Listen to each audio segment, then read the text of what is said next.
Good evening. Welcome to the meeting of the Wareham School Committee. Today is Thursday, September 30th, 2021. We're Recording in progress. Reconvening the meeting. The meeting is being recorded and broadcast by WCTV, and an audio recording is being made by Mrs. Wixton. If we could rise for the Pledge of Allegiance.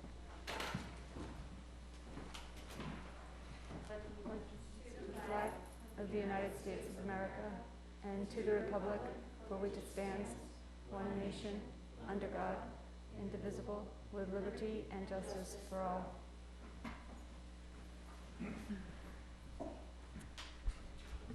Thank you. First on the agenda is public participation. I don't see anyone in the audience here to address the committee. Is there anyone? No one on Zoom to address the committee. We'll move on to good news. Does anyone have any good news to share? No? Well, I just wanted to take a minute to thank everyone who attended. We did have a workshop meeting. Since our last regular school committee meeting, we scheduled a workshop meeting in between. It was on Zoom. It was attended by many staff members. It was attended by Dr. Amy Vigant, our chair of the Board of Health. I think it went really well, and I just want to thank everyone who came to that meeting and participated. It was very helpful, so thank you. If no one else has any other good news, we'll move on. The report of the student representative, unfortunately, Adrian is not able to be here tonight, so we'll look forward to her report at our next meeting. And the minutes of the meeting, we're going to postpone that also to our next meeting. So that brings us to the Wareham Athletics Review. Mr. Palladino, it's way ahead on the agenda. Is that why? Ed? Got a volleyball game he's finishing up. Do you want to skip over it and? Sure, you want to go to senior privileges first? Sure. Okay. He should be here any minute. They were just finishing up when I left. Okay. I don't think he thought you were going to be ready for him until Right. 7:15. So as you're all aware, every year we have to come before the school committee and ask for approval of senior privileges. I just want to kind of review the criteria. So it's a 95% attendance requirement, maintaining an overall GPA of 80 or above. They cannot have any D's or F's in their current classes. They cannot have debt and have to have parental approval. These requirements are monitored weekly by the two deans that supervise the seniors, and I think they do a really good job, and I know it's something that the seniors have been working for. It's a tradition that's been in place for many years, and it's taken very seriously by the students and by the deans that supervise this, and the librarian as well, who I should mention, that oversees the daily senior privileges. Certainly entertain any questions you may have. April? Can I just clarify for what exactly the senior privileges entail? Yes, thank you. So the senior privileges entail two things. One, the students are allowed to, seniors are allowed to take only 7 courses. So they have a senior privilege period where they are assigned to the library, and if the parent grants permission and they're in good standing, obviously, they could sign out for the period that they're free. This year with the new schedule, I don't think that's going to be as much of an option because the periods are shorter in length, and it's probably not going to be worthwhile to head out and get a coffee because it's a quick turnaround to the next class. Unless it's that block encompassing the lunch. Okay. You remember. I hear about the schedule all the time, so thank you. Thank you. Anyone else? Kevin, did you? So is that the only privilege then? That's it basically? That's the only privilege. If you have any other ideas, we'd always like to give them more. These are some great kids, as you know, and I know many of you know them as well. Have there been any problems in the past with seniors driving around or? I think, 10 years ago, there might have been a problem where a kid got an offender bender, or maybe a little more than a fender bender. But it's never been a major issue. I think that's maybe the only issue we ever had was a student getting in an accident leaving school. Beyond that, it's very rare that's an issue. There are situations where a kid may not meet the criteria and senior privileges would be taken away. That would be the only other kind of negative. And when during the calendar year do they kick in? They would kick in at the beginning of the school year. And When, they would- September? They would go through October? the end of the year. So we're voting on this year's senior This year's class? senior- Okay. Senior privileges, yes. Jeff? So, is it your sense that this concept is not unique to Wareham? It's been here before I was here, so No, it's, that's not my question. If, in other high schools with which you have some familiarity, is this a concept that's routinely think it's- approved? it's, as far as going in front of the school committee for this? No, in terms of their existing senior privileges. There are, every school kind of has different privileges for their seniors. Some schools have an actual, area where seniors can go and it's only for seniors. Some schools do very similar, program that we do. Some schools don't have anything. It really varies from one school to another. Some schools don't have anything. Correct, but they might have like study halls or something like that. So it's a little bit different school to school. So have you ever thought about not coming to the school committee and asking for this?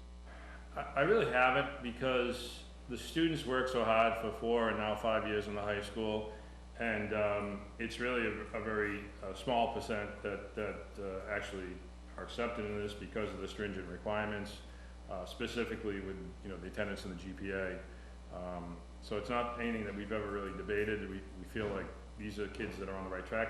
Majority of them are taking AP, IB, or in dual enrollment, so they really need that extra period to prepare for the class. Most of them stay in the library. Most of them don't even request to leave the building. And again, this year with the shorter periods, I think we'll see even fewer students looking to leave the school. I think it's a nice privilege, it's a nice reward for 4 or 5 years of very hard work to get to that point.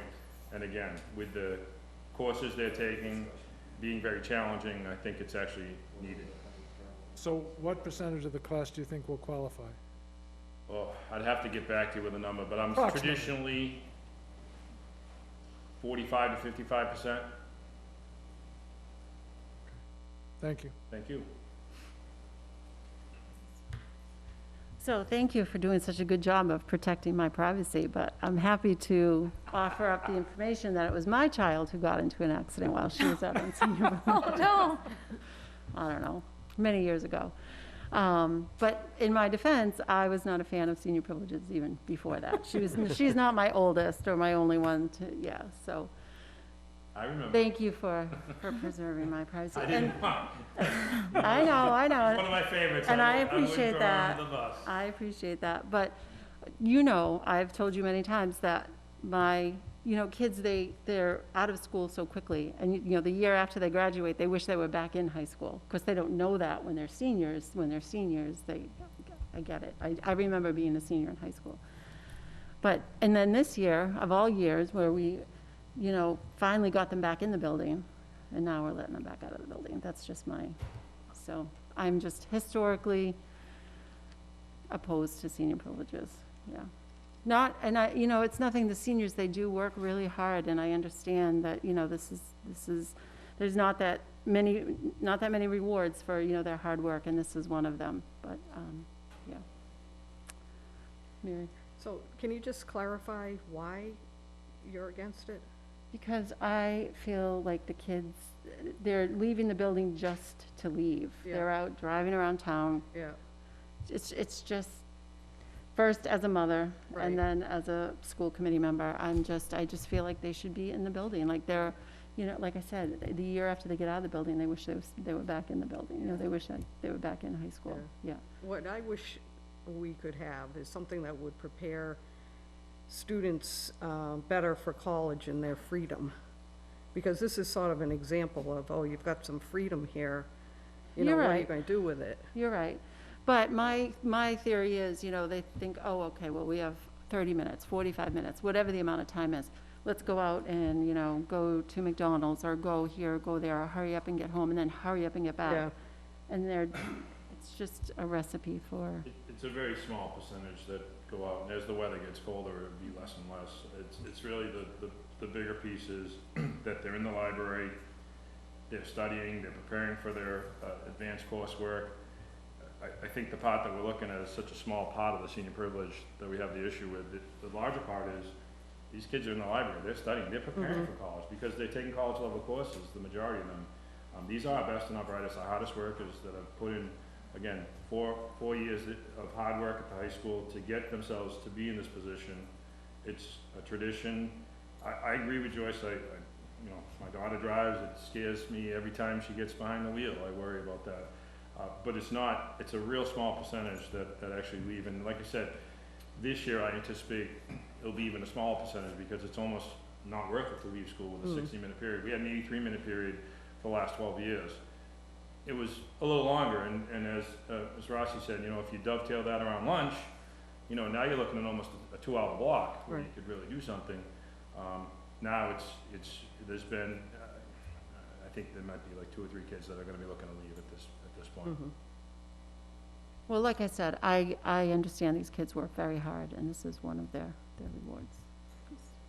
April? Yeah, I just think that, I mean, I know that, I understand as a parent where you're coming from, because first couple weeks of school, my child already got in a little fender bender leaving the school parking lot, so I'm right there with you, but, I know that the senior kids that do work for this look forward to this tradition, and I know that if they just, most of the time, they're just literally going to Dunkin' Donuts and back to the library, and I think that, given the past year and a half with COVID and all of the restrictions that they've already had, having to lose prom, having to lose so many other things, that I think taking away or voting out something that's been a tradition that they may have been looking forward to their entire high school career, for the small percentage of students, I mean, a 95% attendance rate, 80 or above grade, no student debt, and parent approval, there's no guarantee that you might not have, you know, a small percentage that would be eligible. And like Mr. Palladino said, few of them actually do leave, because these are the students that are very academically driven. I would not want to take that away, because they've had so much taken away from them in the last year and a half, that I would feel terrible if we take something else away from them. That was our choice.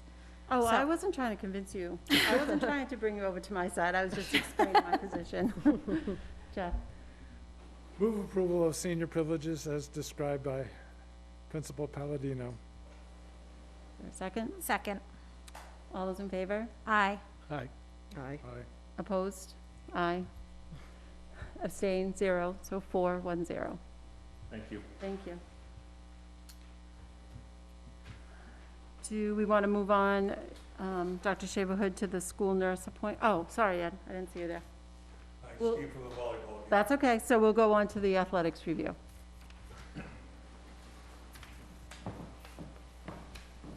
How was the third game, Ed?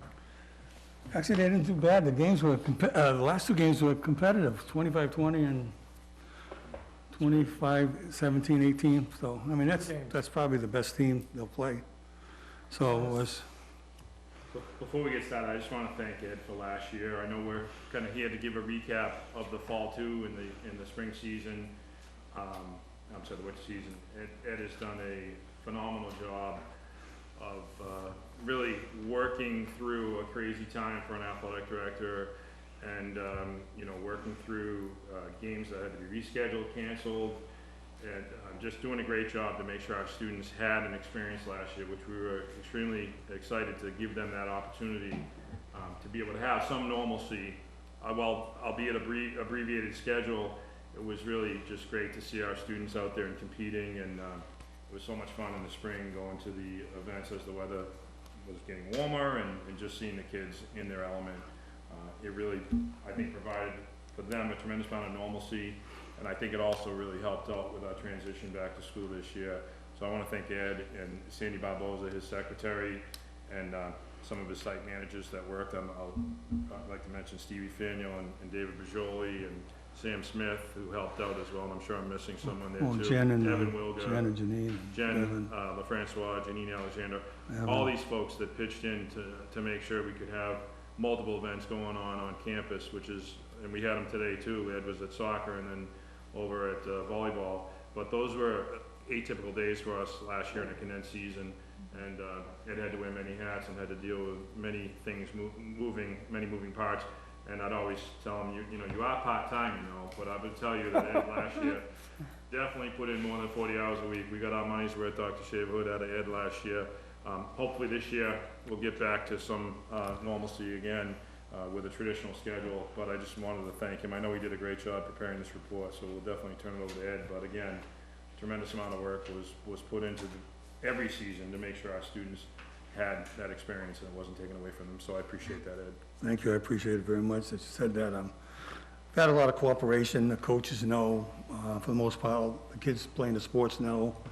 And it's been work, it's been a lot of work.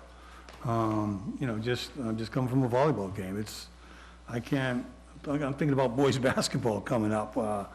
It's not gonna be easy with the mask and controlling the whole situation, and I've had to hire a lot more people than I normally do. I have no choice to make sure that this is successful, and I'm very pleased that it was pretty successful, what we did. And, you know, we just gotta get through this another year. I don't think the winter's gonna be any better, and it is what it is, but the kids wanna play, and one thing I have seen is the enthusiasm has been pretty high among the kids supporting other teams and all that, and like, for example, basketball's always gonna be a big draw, but our other sports like soccer, they've had good crowds at the games. Volleyball's have had good crowds, and, you know, appreciate that. I think the kids wanna do stuff, and it's just, you know, I almost feel like a cop sometimes trying to control the situations, but it is what it is, so. Any questions on the reports or anything, or anyone ask me any questions, or? I've got Yes, a Kim. couple. Sure. So as we look at the report, and I don't want to put everything on wins and losses, because that's not fair and it doesn't judge everything. But if you total up just these two sports, these two seasons, the overall record was 16, 62, and 3. Mm-hmm. Now, it's my understanding that the South Coast Conference compiles a culmination of records over the years. Yeah. Where would you say Wareham has fallen on that chart in the last, say, 5 years? Hasn't done very well, obviously. We would be towards the bottom. So, and I only ask that question because, like, for the morale of the kids, for the school spirit, for the experience that we all want our student athletes to have, is it time, maybe this isn't the meeting to discuss this, but is it time to look at the possibility of joining another league where we could be more competitive, where the numbers are more equitable, where we have a chance of maybe not winning every game, but being competitive in most games? So I just throw that out there as a question.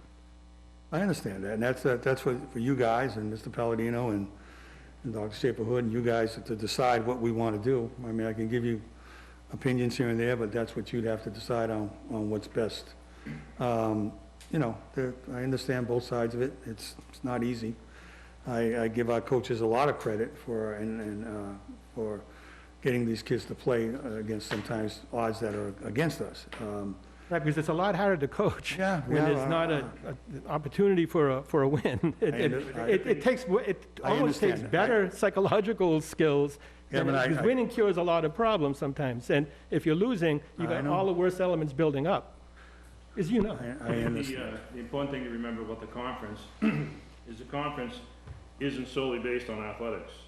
There are academic pieces to the conference as well. I know athletics is the big piece that everyone sees, but there's a lot that goes on behind the scenes, and a lot of opportunities we have as a member to the South Coast Conference for academic advancement, competition. It's athletics is the one that you read about, it's the one you see, but there are a lot of things that go on in the conference that people really aren't aware of that we're involved in. Such as? Academic decathlon. We have honor society, we have competitions with other schools in honor society, honor bowl, we have those competitions. There are academic meetings that we go to as principals, we have trainings. There's a lot to it besides athletics. I mean, obviously athletics is the big piece, right? Mm-hmm. The other thing I want to mention is a couple years back, and I think I mentioned at a school committee meeting, the league decided to expand, which I think Mr. Bajoli, you may have been coaching at that point in time. We added Somerset Berkeley into the league. And the idea was to provide competition for all schools. The regional schools are all in, I don't want to say large, Ed, because... Well, it's called the blue and the gold. Yes, I think it's they're the gold? They're the blue. They're the And blue. they're the biggest schools. So they're all regional schools. multi-towns, and then there's all the single towns are in the smaller section.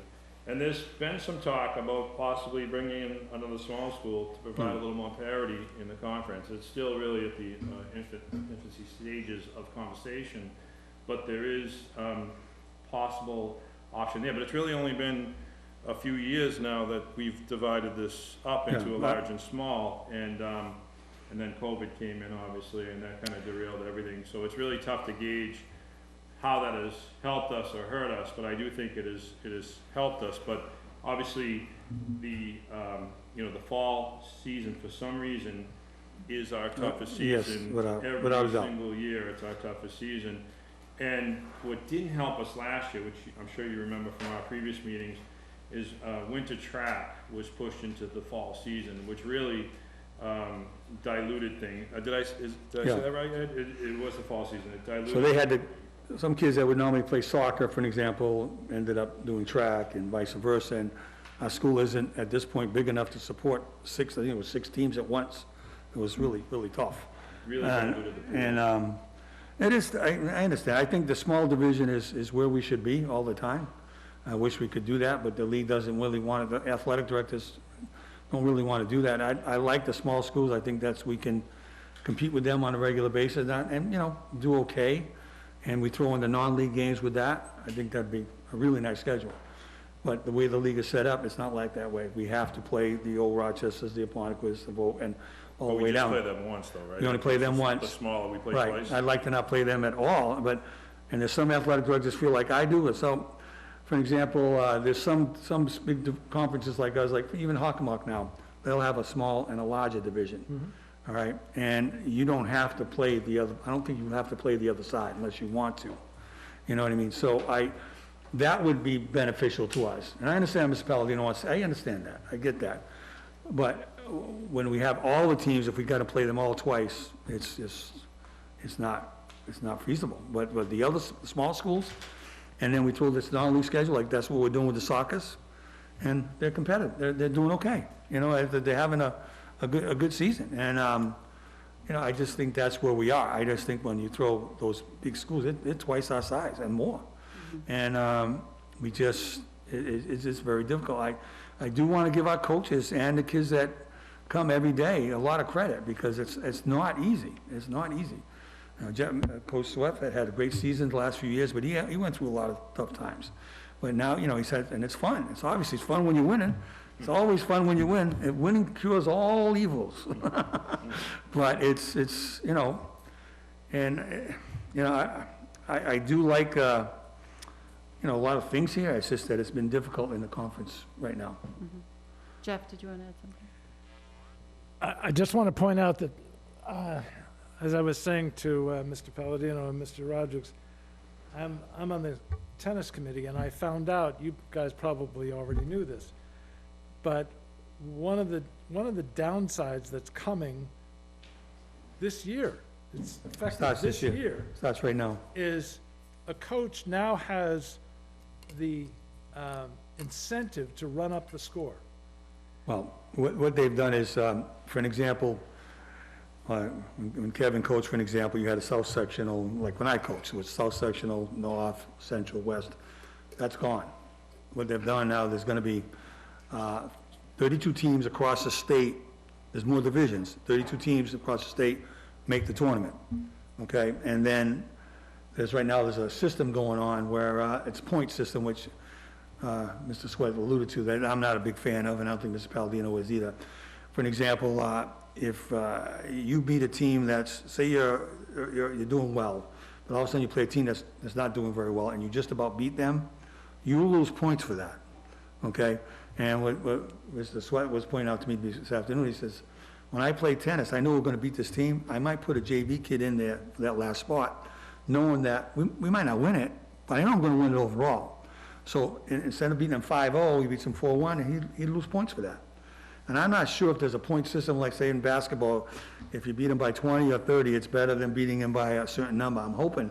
I don't know this for a fact, because I'm not. I think that's the case. I don't know, if you beat them by 10, You know, like, I've played in a lot of AAU tournaments where there's a cutoff, like you beat them by 12 or you beat them by 40, it doesn't matter. That 12 won't is the happen- cutoff, It won't happen in tennis. you know, and I just think, I don't know, and right now, I have two meetings next week. Right now, I have to enter after every game to this new thing called and that's not a new thing, but it's a new thing for the whole state called the Arbiter. Every school is on this, so ours is 100% up to date, but I guarantee you that a lot of them aren't. And so what's happened is, it's all, right now, they're trying to rank you, and they're having a hard time because there's not enough scores in there. Scores aren't right, it goes on and on. So it's a new system they're trying out, which they've had in other states, and that's the way they're going. I'm not against the 32 teams making it, because, It's you know, still above 500 will also get you in. that's right, if you're above 500, you gotta play in. If you're not ranked in that top 32, you gotta play a play-in game to get into that, okay? And I'm not against that, because when I coached, my teams were very strong, and we went out and played the best teams. So now it's gonna be, you know, based on how you do against good teams. I just don't like that you can run up a score like, you know, like you guys have been saying. The other thing to keep in mind too is, you know, the eighth graders coming into the school, one of the benefits, positive benefits, they had an extra year to play sports. These eighth graders are now juniors, and I know things got blown up with COVID, so it's gonna be really tough to measure the positive impact they've had on the programs. But traditionally, kids play varsity 11th and 12th grade traditionally, and they have the most, obviously, the biggest impact during those years. So it's also gonna be interesting to see if we can fast forward a year from now where we're at, because those kids are now in their fourth year, which traditionally would have been their senior year in most 9 through 12 high schools. They're now juniors, so I'm really interested to see how that pans out. I know with the COVID, we probably took a step back, but I think we'll start to see some more benefits from having those eighth graders participating in sports as eighth graders at the high school level, but also having 5 years to compete at the high school level. You also have teams that are playing alternate schedules, for lack of a better word. Yeah. Is that a limited amount of time that they're allowed to 2 do years. that?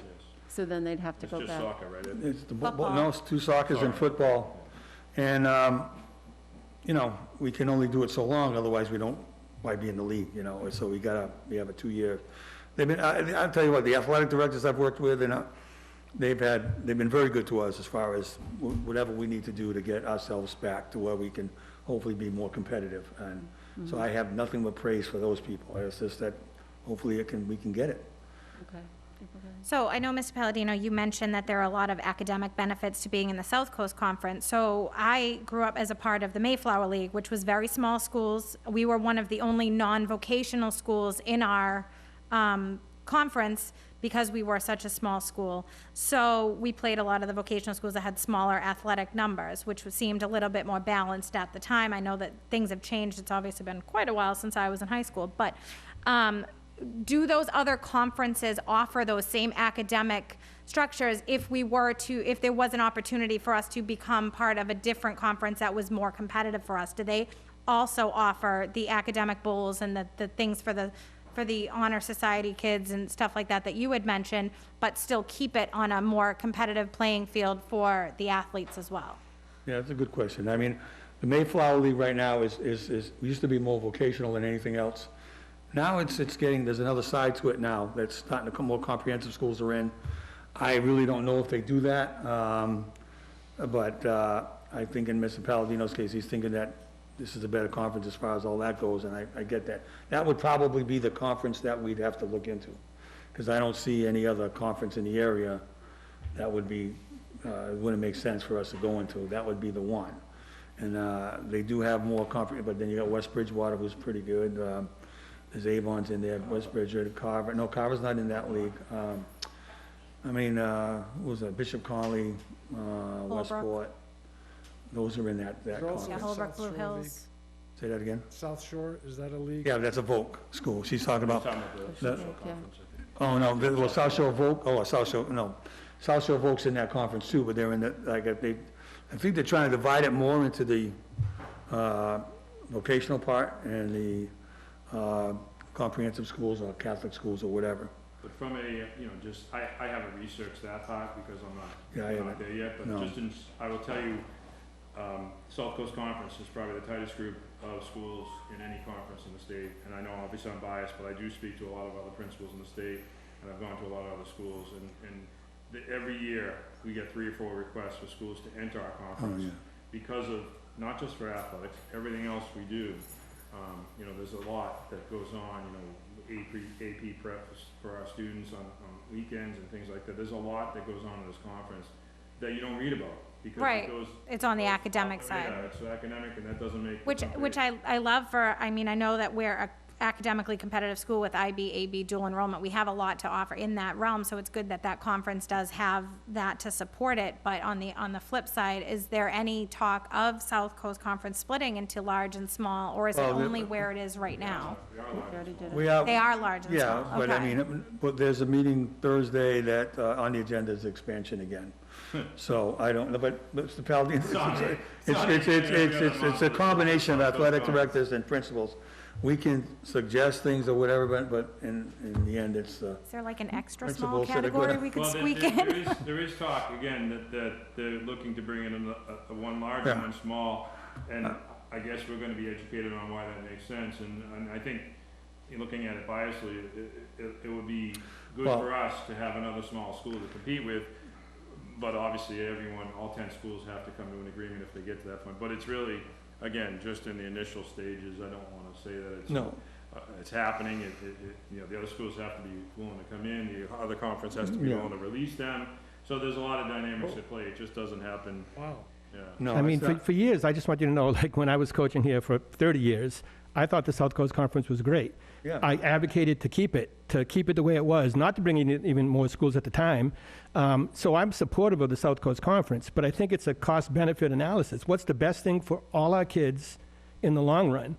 And right now, I'm not sure, I don't really see the academic side, Scott, that you're mentioning. And like you said, we don't see a lot of it, so maybe you could produce that for us at some point in a future meeting. But I don't think that's anything that can't be done in another league or independent of that. But that's, like I said, maybe there's another meeting We could for do, this we could, discussion. yes, because I'm sure you didn't come prepared come to, prepared, yeah, so, Jeff, go ahead.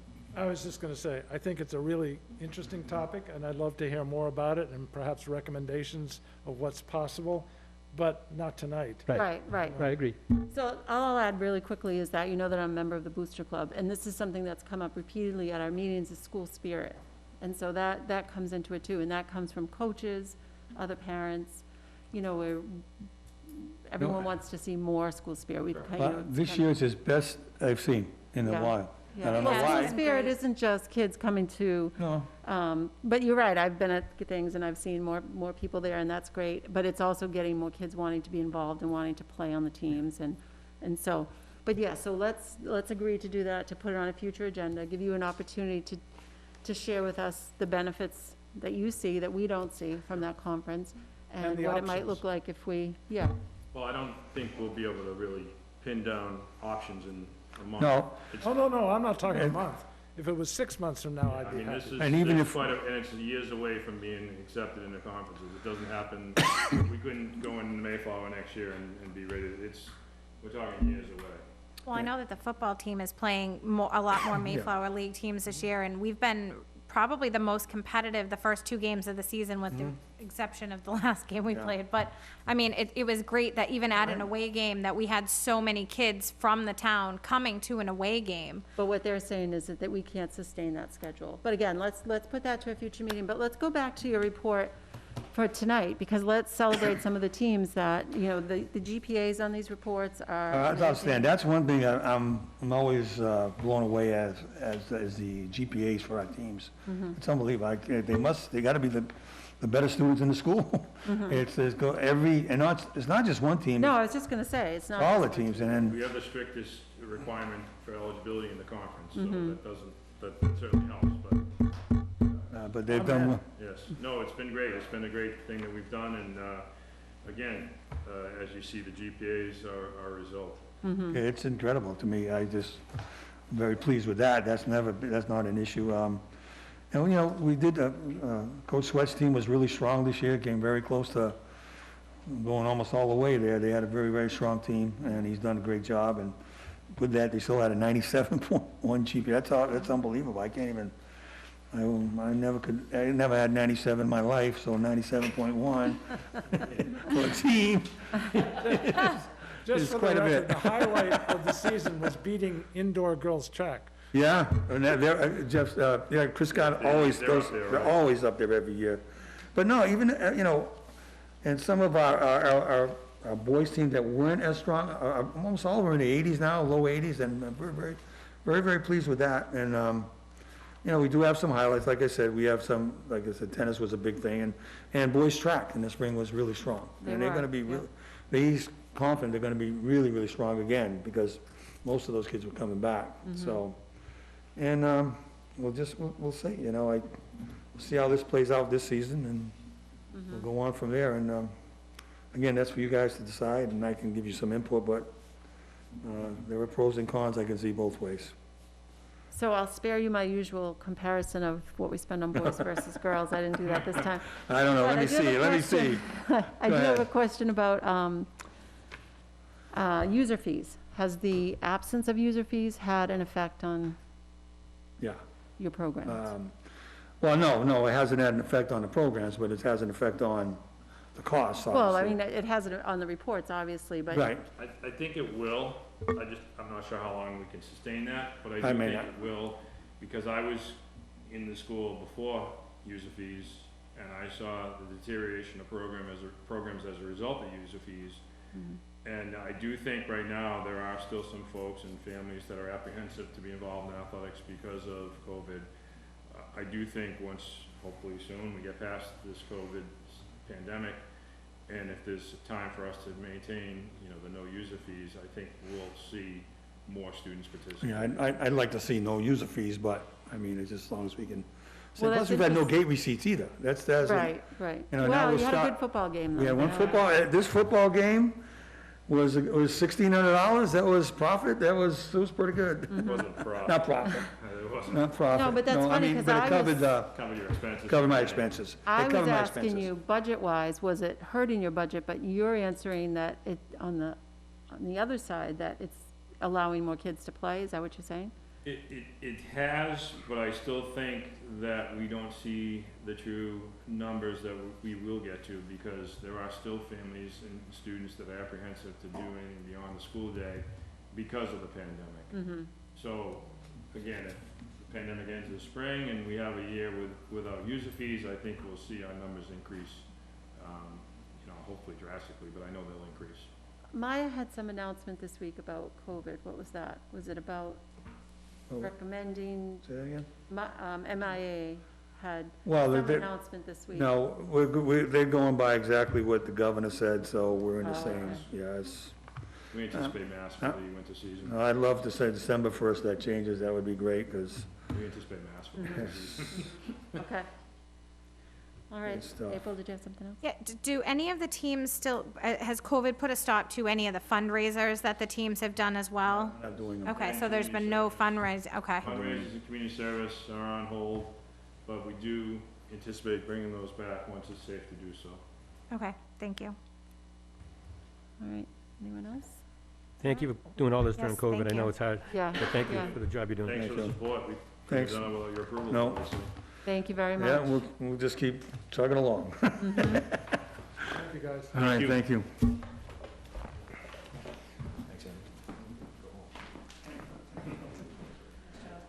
All right, we'll move on to the appointment of a school nurse.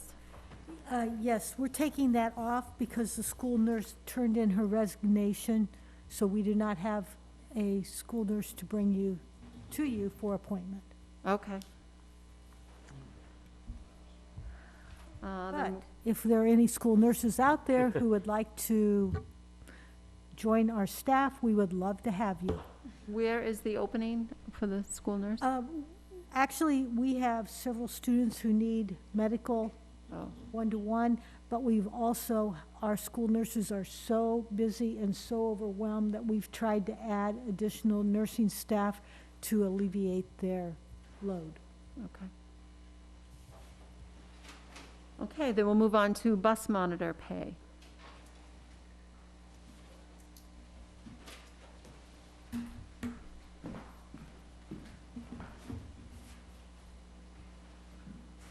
Currently, the bus monitors make $13.50 an hour. And we're asking you to increase it to $16 an hour. currently we have 7 monitors. We actually have a posting right now, we need a couple of more monitors. So based on, they work hourly, so that's an additional $250 an hour. So based on what we know today, it's an increase in the budget of about $22,000. But we're having an issue getting the monitors, the same as we were having trouble getting bus drivers. So we're hoping by increasing the hourly rate from $13.50 to $16, we'll get more people interested. I had 2 people interested this week, thought they were on board, and they withdrew, so. Because of pay, or? I think it was a little bit of both, the COVID and pay, so. Okay. How many hours do they get a day? Does it work out, like, is that how? They get, about 6 hours a day. Okay. On a sped run, it might be a little bit less, or it might be a little bit more, depending on whether it's out of district or in district, so. And do we provide training? Is there training? That's a good That's idea. necessary. I don't believe that we do it currently, Okay. but they do, I do think they sit in on some of the, they're invited to the professional development that is offered to the bus drivers, so. Does anyone have, Mary? Just out of curiosity, is it still the deal that if a monitor is sick, that a bus driver has first preference to sub and get more money? They Minimum. would still get the $16 an hour. So sometimes what happens is we have to be very creative because of the way the transportation is right now. We're short-staffed, and people are, if they call out, then we have to be creative of either taking a sub bus. We do have some sub bus drivers that are willing to monitor. Or if for some reason, a bus driver doesn't have the run because the kid can't go and it's a single run, then that person might step up and monitor for us. Vanessa's been incredible working with her the last month. We've been extremely creative to make sure we get the kids to go where they need to go. I just know that one of the concerns I remember from probably, I don't know, it was pre-COVID, was that there were monitors that wanted to actually sub for other monitors, but they weren't able to because bus drivers had first choice to do that. Well, the monitors aren't in the union, so I'm not, at this point, I've been really involved in the last month. We're so happy to be able to get a monitor, so I can look into that. That might have been how it was in the past, but right now, that's not how it currently is. Okay, all right, thank you. So I ask that you, Well, I do have one quick question. What makes you think this is enough? I don't know that it's enough, but it's a start. I truly, $13.50 is not enough, that's minimum wage. I agree. So, Do we have any idea what our competitors are paying? well, I'd have to do an analysis, but I think that they're somewhere in between $13.50 and $16. I'm not sure if there's any surrounding towns that are paying over $16, but I can get back to you on that. Well, my concern is not that it's too much, but rather than it might be too little. But if you're confident that it's at least going to make us competitive, and that I believe it'll make us competitive. that you won't have to be back to us in a month or two. Yeah, I hope not. Move approval. That's a good question, Jeff. Second. All those in favor? Aye. Aye. Opposed, abstain, 500. Thank you very much, they'll be very happy.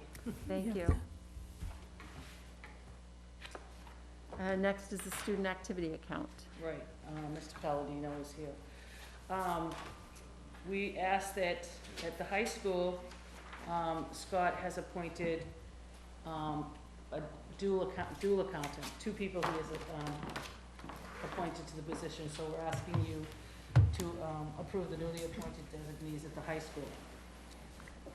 So we've already discussed this. The reason you're back is just because there was an opening at the high school? Correct. Yes. Right, okay.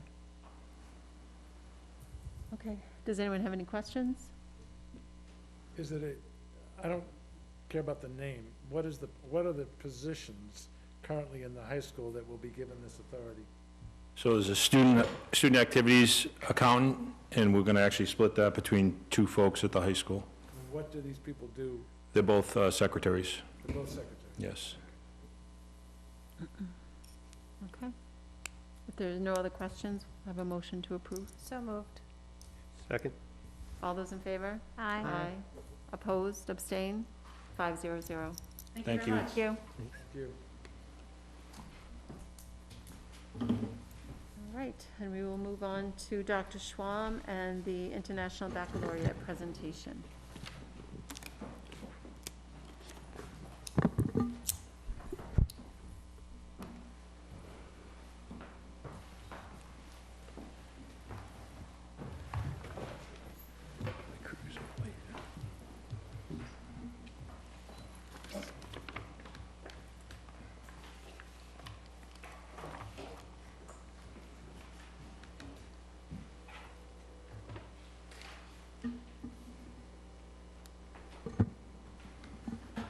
Welcome. Thank you. Hi, everyone. Hello. Waiting for it to warm up a bit, but While we're waiting, maybe everyone could introduce themselves. I'm Ashley Stigman, the IB coordinator. Thank you. Andrea Cannon, one of the assistant principals. Don't be afraid to use the mic. Close to you, please. Andrea Cannon, one of the assistant principals. Put on. It's on. No, This one seems really. take that one.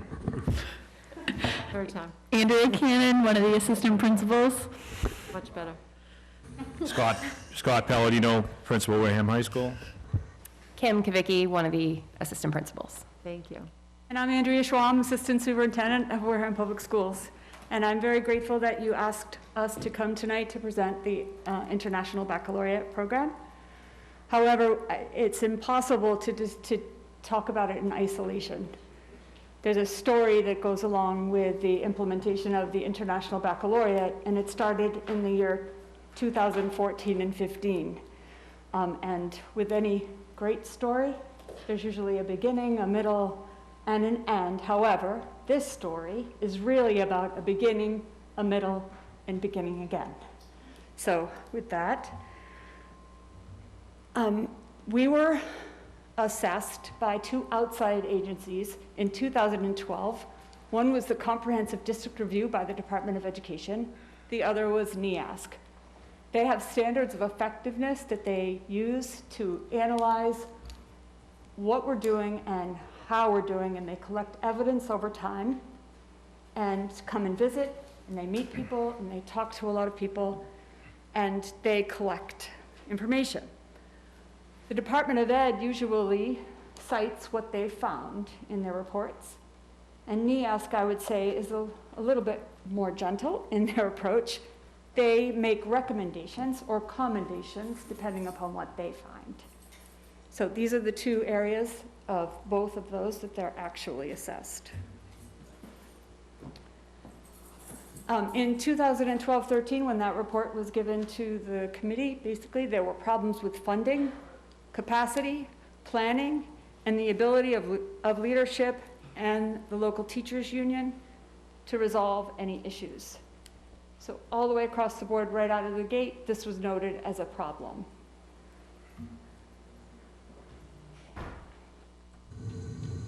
So in the 2012-2013 school year, that included both the DESE review and the NEASC decennial visit, the DESE review team noted a lack of programming to support our higher level learners and a lack of consistent structure when it came to curriculum design, development, revision, those sorts of things. And in general, the school was identified as lacking rigor, engagement, student-centered learning. So within their review, the DESE team found a lack of evidence suggesting that the school held high expectations for student learning. Additionally, students were not responsible for their own learning. That is what they cited, and instruction wasn't challenging. So the recommendations from the NEASC team were to implement a common template for curriculum, design, development, and also ensure that all teachers provided students with the common rubrics that they'd be able to use to assess student learning.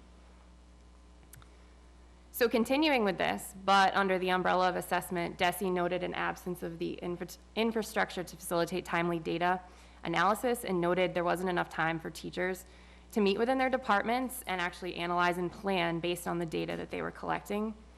The NEASC team recommended that teachers be provided with regular increased time for teachers to collaborate with one another. And then within the human resources and professional development standards, both DESE and NEASC noted specific areas of growth within our teacher evaluation practices. They stated that they were largely ineffective. The evaluations that were completed didn't foster teacher growth and development, and specifically in the areas of instructional quality and professional growth. They also stated that the PD that was being offered was lacking relevance, had little to no impact on teaching and learning. And so as such, NEASC recommended that the NEASC recommendation that followed was to provide and implement focused professional development on strategies to more effectively personalize the instruction. So continuing with the recommendations under the student support area, following these reviews, there were specific indicated areas of growth that were needed within our special ed programming. We knew that we needed to combat some of these solutions to some of these issues. One was being that we needed to further develop and refine our support programs. With this continuous growth, with the continuous growth of the number of students with special needs, as well as the need of those students who are coming in, we knew this was an area that we needed to refine and focus on. Another area of concern was in the newly implemented inclusion model. Inclusion teachers and their co-teachers needed sufficient time to collaborate. This time was to focus on curriculum assessment, instructional strategies, as well as to ensure that expectations were consistent. So from a financial and asset management standpoint, the 2012-13 DESE review had concerns that were documented specifically on the turnover in various town administrative positions and the strained relationship between the then school committee and selectmen. The 12-13 NEAS report from the decennial visit had many recommendations that were made to Wareham High School, such as increasing and updating technology, equipment, instruction materials, and supplies. Year after year, these items were constantly being cut to allow us to absorb the budget gap between the town and the school department. Another recommendation was to develop a funding source for district-wide formal long-range planning to provide adequate funding for program services, staffing needs, technology, and capital. The district was placed on warning status and had to report out quite a few times to get back to full accreditation status. So as you can see, there were many concerns that needed to be addressed, and we also noted that there were a number of other issues that we needed to look at in our day-to-day looking at what was going on at that time. 60% of our students were below the norm in reading. The math program that was in use was not following the standards by about 60% of the material they were using at the time. Technology was not available or accessible. There were no units of curriculum, none. And there was no approved template. Data was collected but not accessible to teachers to inform their instruction. There was no common language to address transferable 21st century skills, no measures connected to initiatives in the strategic plan, no process to assist in obtaining a collective vision. There were no benchmarks or assessments in place to help inform instruction. Teaching to the test was commonplace. Most everyone who was involved in MCAS was very concerned about their scores on MCAS. There were no meetings between schools to vertically align curriculum. The evaluation system was not clear, and as noted by the meetings that I've had over the period of years, the evaluation subcommittee, which I can now have no members, I have to beg people to come, but when I first started, there were 30 people at that meeting. So it's been an interesting switch. We didn't have a common language or a consistent way to communicate to the K-12 staff about a direction or a vision or a mission or a philosophy or pedagogy. It was sort of very difficult to grab hold of something so that we could then move forward. And the IB provided us that something. It provided us the language, the foundation, and the practices that allowed us to at least have somewhere to move as we were making these massive transformations in the district. And it needed to be done quickly because our children they needed us to do that, right? So that was one of the big reasons why IB was voted for and chosen. And the decision needed to first and foremost foster student-centered learning, not MCAS-centered learning. We gave a staff survey, a professional staff survey, which you've seen many times over the years, because I always include it in that strategic planning, where we use that to plan our next stages every year when we relook. But this was the result of the first survey that we gave to our staff. So our staff were, I would suggest, rather unhappy with the practices that were in place at the time when we surveyed them. And we took this very seriously and also used that information to then build to where we are today. We had a lot of questions, some of which we've answered and some we're still contemplating. We wanted to increase student voice and encourage students to take responsibility for their learning. We needed to increase rigor and relevance, but we also know that if we increased rigor without teaching students skills, the acquisition of skills, then it wouldn't work. Right? We had to build up their skills when they were young so that they could actually attend to the rigor we were creating. If we increase literacy and math skills and do not offer rigorous instruction as they move, then how will teachers prepare for students that now have those skills was another big question that we contemplated. How do we make substantial change in teacher beliefs about what Wareham students can do? Or the community's beliefs as well about what our kids are capable of, regardless of their status, socioeconomic, special education, race, right? We needed to change those beliefs. How do we deliver consistent language, philosophies, and practices? What is offered to enhance diversity, equity, 21st century skills, and promote inclusive worldviews? That's a big question, but definitely worth looking at. How do we improve the evaluation system? How do we promote social emotional wellness? What is needed to create units of curriculum? What assessment system can deliver data in real time so that instruction can be informed?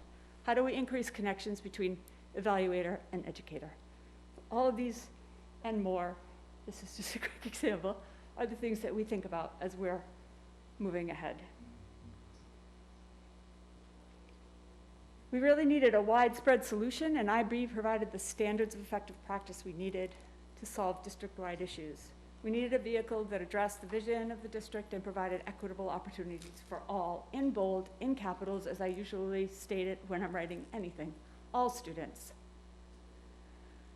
And we needed to do this quickly. So we looked at, these were the areas of focus: early literacy, technology, math, benchmarks. We created a common template for curriculum that was a hybrid between Understanding by Design, which was a very dynamic curriculum template, along with the principles and philosophy and practices of IB. We needed to improve the teacher evaluation system, and we needed to empower our school leaders, our teachers, our staff, students, and families. And IB provided the language and strategies to justify all of the transformation that needed to occur in the district. And since, we have transformed. The highlighted areas of focus and need served as the catalyst to begin exploring a program that would provide us with a common mission: to empower all students with the knowledge and skills to make sense of the world around them. The original focus was to incorporate vocational technical education with the balanced curriculum provided by IB. We were hopeful that the proposed partnership with Upper Cape would create multiple learning pathways for our students. Upper Cape withdrew. However, we were still committed to incorporating the philosophies and practices of the diploma program with the hope of then incorporating the career program. The school committee voted to support IB on January 22nd, 2016, and we were awarded diploma program status during the spring of 2017. Subsequently, as a way to establish a foundation of best educational practices, we have also incorporated middle years programming practices and philosophies, grades 6 through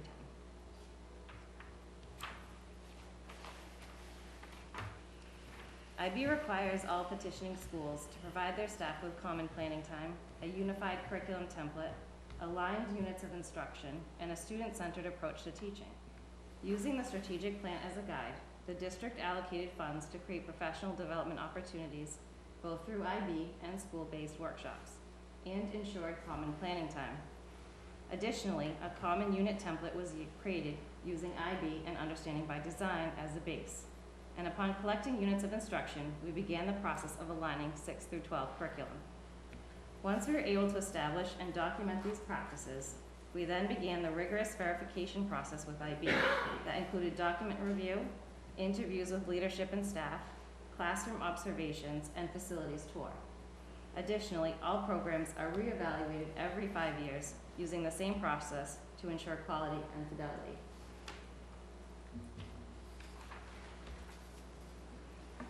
As an identified international baccalaureate world school, we are upholding high standards, which serve to evaluate not only the program, but our school as a community. The standards of effective school systems are a foundational set of principles to measure the validity of the program and ensure its success.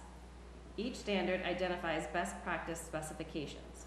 Purpose requires all stakeholders to articulate a clear purpose for learning that embraces student-centered educational approaches and works with the community to foster a sense of international mindedness.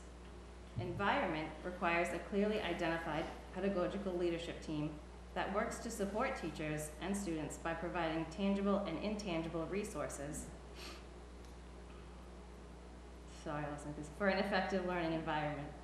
Culture refers to the written and unwritten rules that define how a school functions, meaning how it encompasses the collective well-being of the school community, the effective use of physical and human resources, and the extent to which a school celebrates student voice, access, and diversity. The learning standard ensures a constructivist approach to education so that all students can engage and participate in the cycle of inquiry, action, and reflections. These standards are also embedded as best practice throughout the strategic plan.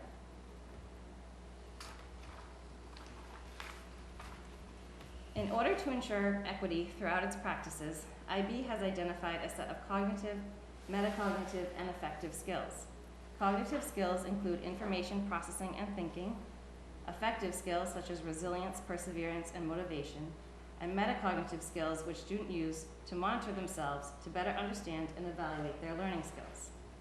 These soft skills represent key aspects of intellectual, personal, emotional, and social development that can be identified as best practices regardless of language and culture, and have been identified as crucial by higher education institutions and business leaders. These skills are also transferred from subject to subject, school life to real life.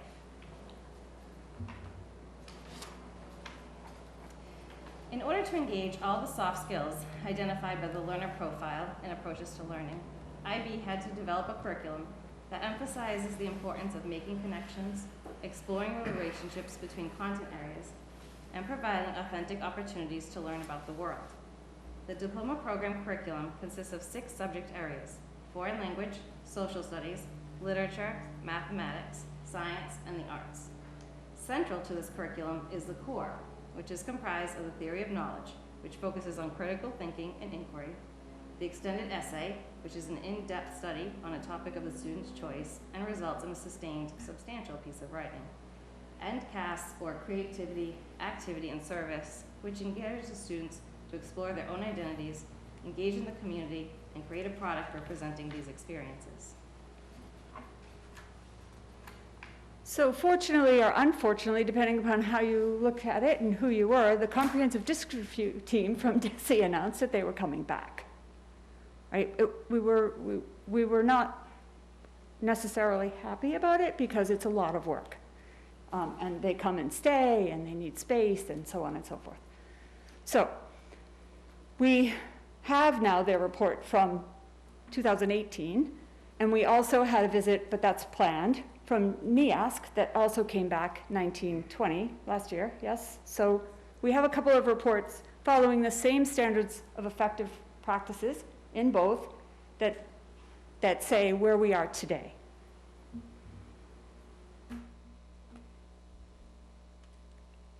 So our leadership District and school leaders and town officials have a collaborative working relationship and focus their efforts to improve student performance, opportunities, and outcomes. District and school leaders and staff use the district's strategic plan, annual action plans, and school improvement plans to drive the development, implementation, and modification of educational programs and practices. District administrators allocate resources based on the goals and priorities of the school improvement plan, as well as student needs as they arise. Andrea, just to be clear, those are quotes from the report? Correct. Thank you. This is all information taken, both sets of slides, directly from the reports. Within the area of curriculum and instruction and learning culture, both of the DESE and NEASC teams noted that the district had established a robust curriculum and inclusive revision process of that curriculum. NEASC identified this as their existing written curriculum in a consistent format for all courses and all departments. And speaking as someone who was in on the meetings with the NEASC team, with my fellow admin, the NEASC chair highly celebrated our efforts and our work in creating that comprehensive curriculum, stating that it's not just commonplace in all schools for there to truly be the comprehensive curriculum that's documented in a common template. And so this was, one of the highlights, I would say, of the report in this area. The IB curricula are embedded within that template, as Dr. Schwam noted, and all of our students have access to a range of rigorous academic offerings, learning experiences, and supports. Those were all things identified by the NEASC team. Of course, those are going to exist within our dual enrollment, our advanced placement, and the international baccalaureate programs. Additionally, it was noted by both review teams that our students are consistently engaging in the higher order thinking, where they demonstrate that depth of understanding over a breadth of knowledge. And then lastly, it was noted that our students are regularly engaging in that inquiry, the problem solving, the higher order thinking skills that we really want them to be engaging in all the time, every day. So continuing with that, from that previous slide, with that theme of vast improvement in the area of assessment, both teams noted that the district had implemented a balanced system of assessments across all the schools and the grades to measure student progress. Additionally, the district had an organized system in place to allow for that formative, benchmark, and summative assessments. NEASC noted that teachers are regularly using a variety of formative assessment, and when they're coming and doing observations, that's one of the main things that they're looking for when they're going in and visiting classrooms. That time, they noted time exists for that common planning and collaboration, and also that students had multiple opportunities to demonstrate their learning. Continuing on that theme, the Evaluator System was completely transformed. A system that would now prioritize feedback for professional growth.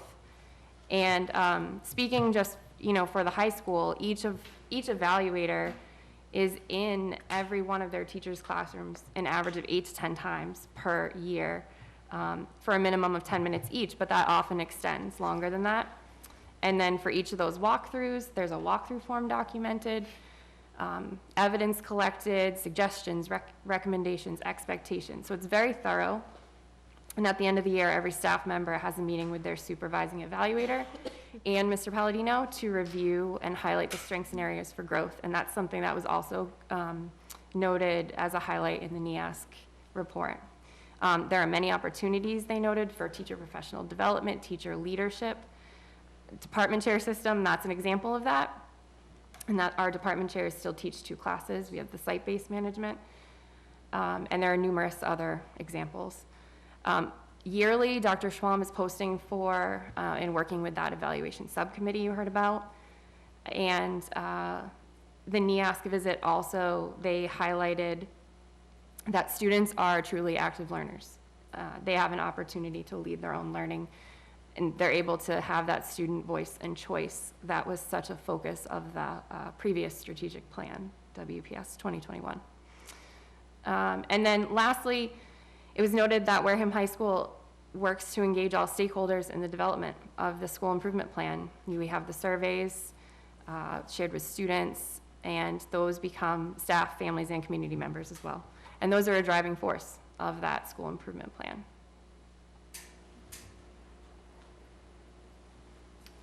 So from the time of the 2012-2013 review, following up to 2018 to 2020, we really, they noted a lot of growth in the area of special education in our school.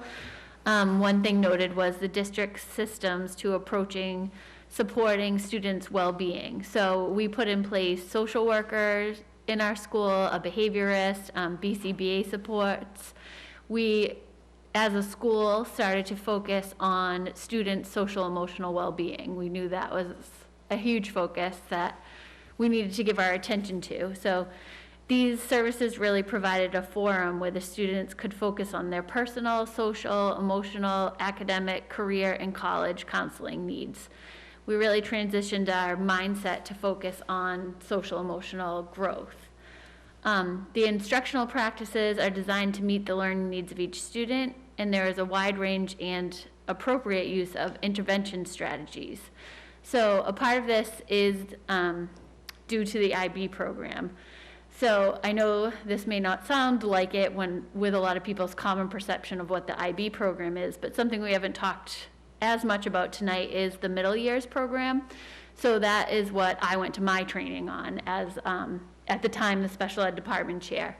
So the middle years program really focuses on the student themselves and thinking about where that student is at and what they need to show growth.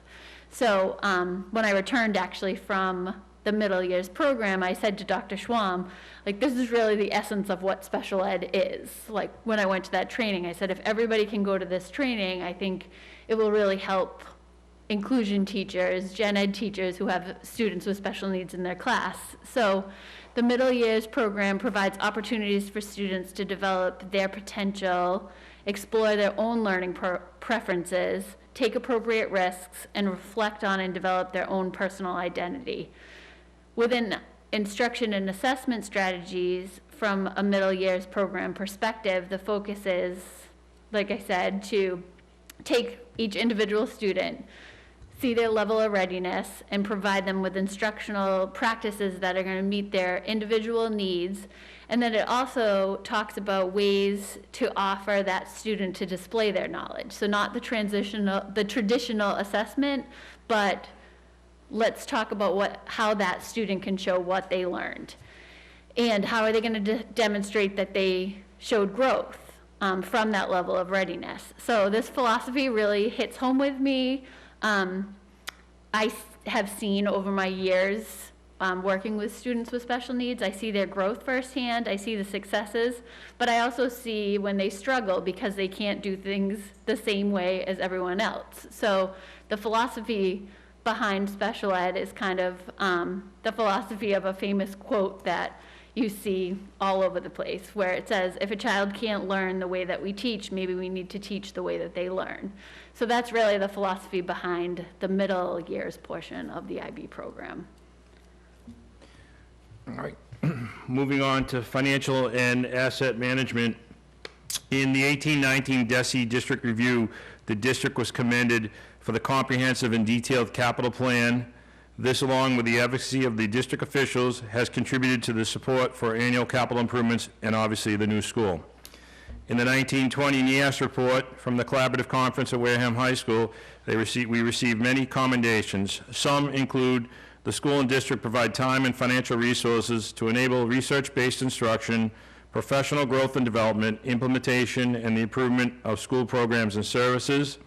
The community and district governing body, aka the school committee, provides dependable and adequate funding to implement the curriculum and other learning opportunities. The school district has adequate short-term and long-term plans to address capital and maintenance needs, and I know you've heard me many times, talk about the improvements in the high school. It's quite frankly been amazing, and I won't go on. I'll come off my soapbox on that, but it's been great. And we have a long-term 5-year capital improvement plan that has been developed and was presented in the fall of 2017. The community and the district provide school buildings and facilities to support for the delivery of curriculum, programs, and services, such as these that we're talking about here today. And then moving on to the professional staff survey, as Dr. Schwam mentioned previously with the professional staff survey, we do this every spring, and I'll just highlight a couple pieces that I think are aligned to the IB AP presentation tonight. There are a lot of positives, as you can see, a lot of blue and green, but I just highlighted two that I thought were very appropriate for this presentation. In school, innovative teaching practices are encouraged, and the leadership fosters an environment where all staff members share high expectations for student achievement, irrespective of starting point or circumstances. And this was in the blue, so that would be 90 to 100% of the staff agreeing with that. And then going to the green, teachers and the leadership team ensure that instructional units continuously improve to support student learning, and that was 80 to 89% of the staff agreeing with that statement.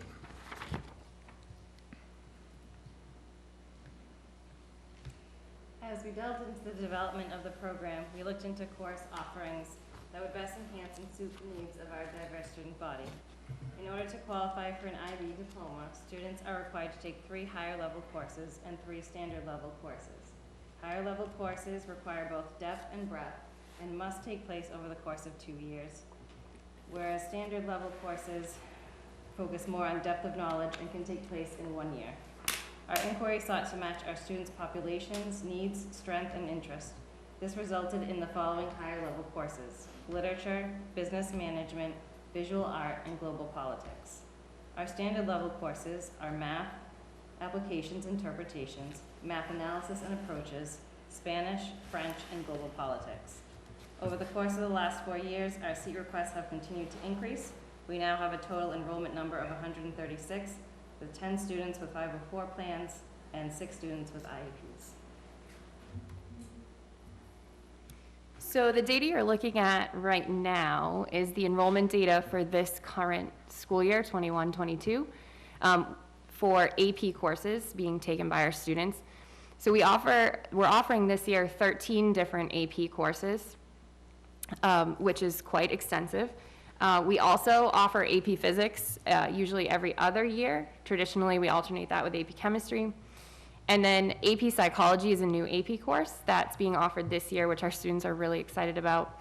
And it's a great example, that course in particular, of student voice being put into action, because it was through a student council meeting, actually, where the suggestion of offering this course first came into light. And then Ms. Cannon's going to talk about 504 and IEP enrollment a little bit more. So something that we, I think, discuss a lot when we talk about AP and IB courses is that we never try to discourage anyone from taking any of these classes. So all students have a right to take the classes. Equity is essential.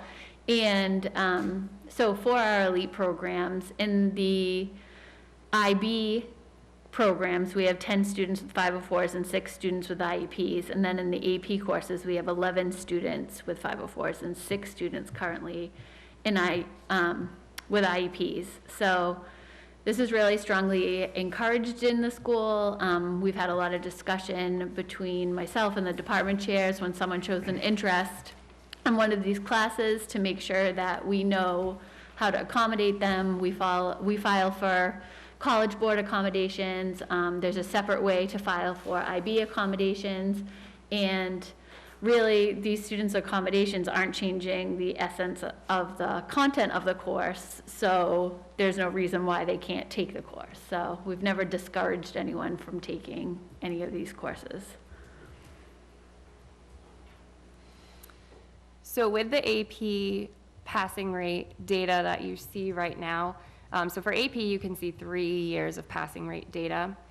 An exam is considered passing for AP if a student earns a 3, 4, or 5. Exams are scored on the 1 to 5 scale, and the 3, 4, or 5 is considered passing because that's the minimum score that colleges and universities will consider awarding college credit for. So just a few things that I think are very important to note. The 2019 testing year was actually our last year of normal testing pre-COVID. So I think if kind of let that hit home for a minute. It's been several years since we've had a normal testing year. Our testing changed dramatically for AP in 2020 and in 2021. So students in AP still took AP exams at the end of the year. In 2020, our exam formats were greatly adjusted. Students were allowed to test at home. They could test online, when traditionally these were in-person paper pencil tests. And then in 2021, we had some more choice. Schools were able to decide the mode of testing, could select from multiple test dates. Our students took the tests through a mixture of both in-person paper, in-person digital, and at-home digital. We really tried to accommodate them, getting their feedback on what they felt would be best for their mode of testing.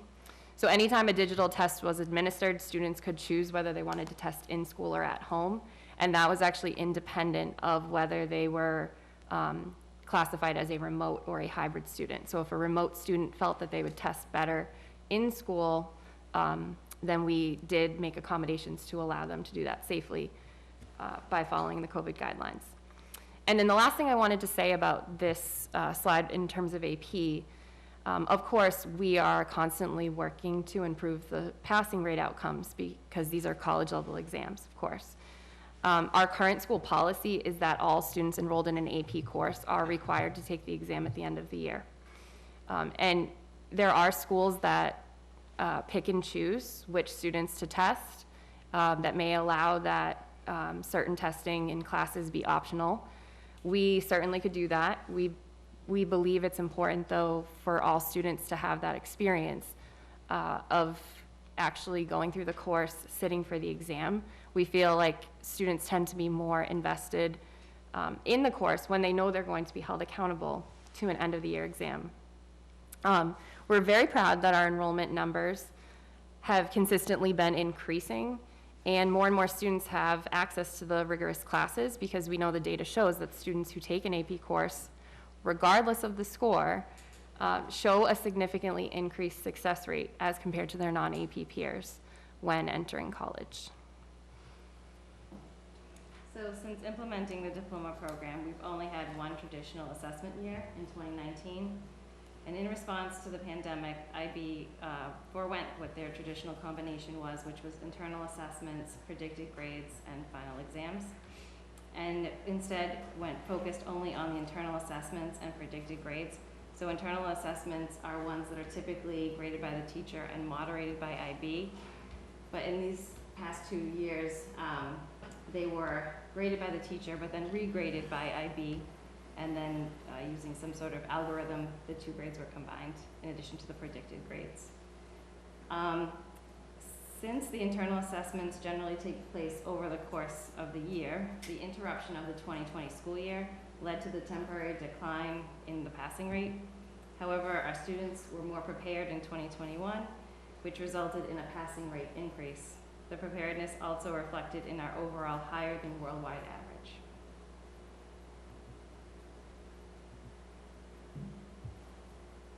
I'm sorry, you're saying that the 68% passing is higher than the worldwide average passing rate? Course by course. I'm sorry? Course by course. So, for example, our literature scores were, I think, 2 percentage points higher. Than the world average. Than the world average, right. Thank you. And I think that was for most of our courses. Many. Yeah, if not all. So the fees are self-explanatory, basically, or the cost of the exam. There's a $96 cost per exam for AP and $119 cost per exam for IB. We currently have access to a grant through Title IV, and the grant is to provide equitable opportunities for all students. That's the title of the grant, and there's money allocated within that.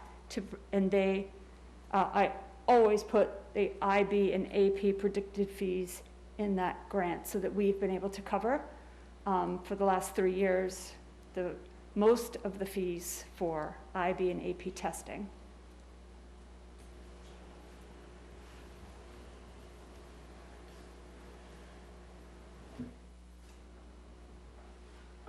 I can't remember. So this is just the difference between AP and IB. I think it was helpful to have this information. Basically, it's really about these kids and how they learn, and that they have these opportunities. So they can choose if they want to be able to participate in gathering a lot of information in a course, and then taking a test that indicates that they have gathered that information. Then that would be about AP, right? They gather the data, they learn about the things that have to be in that subject area, and then they take the test. IB's exams are unique in that you have no idea what is going to be on the exam. So, and what they're interested in is the process and how you answered the questions on those exams. So it's a very different process to enter into an AP exam versus an IB exam. And interestingly, I think 5 years ago, I predicted that our students would do better on IB exams because they have such, they have tough go, many of them, and they've had to learn to navigate very difficult situations oftentimes in their lives, and often they're novel, right? They're new. They don't necessarily know how they're going to navigate, but somehow they get up and they go. And I also decided they probably have a lot of grit. And just by happenstance, on the new survey, the school quality measure, that was the highest score our students answered was under grit. So they do have grit, according to that survey.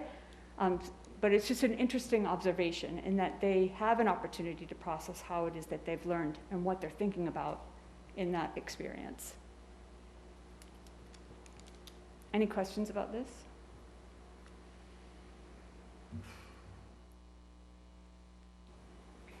Is this you, Scott? No, it's not, but I'll take it if you want. It's fine, either way. Okay. These are the fees for IB. This basically breaks it down. Over on the left-hand side are all of the things included in those amounts. I went through the years and through the different budget lines and included that in there. And here are the fees for AP. And all that's included.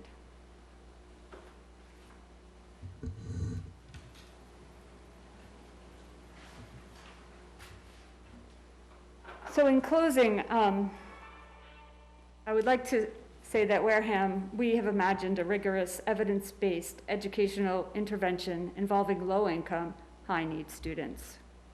We are committed to educational excellence and equity.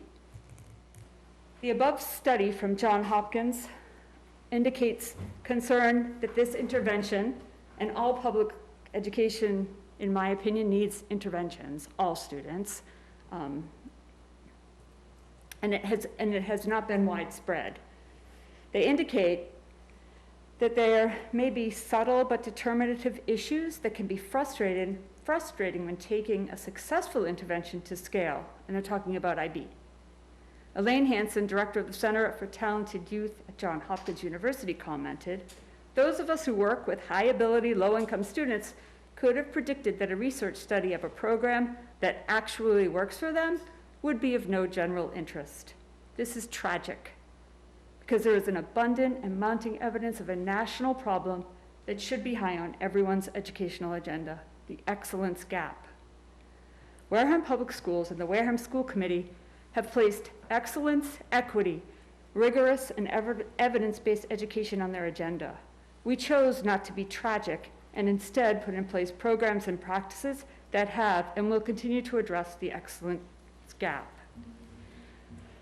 There are an abundance of research articles. I hyperlinked all of those for you in case you were interested in reading any of them.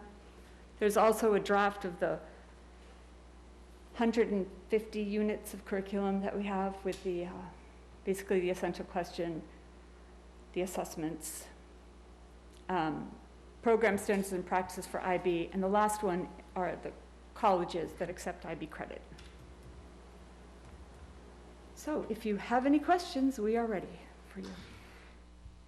So thank you. That is the most complete explanation of IB I have ever heard. I really, really appreciate that. So thank you. Excellent.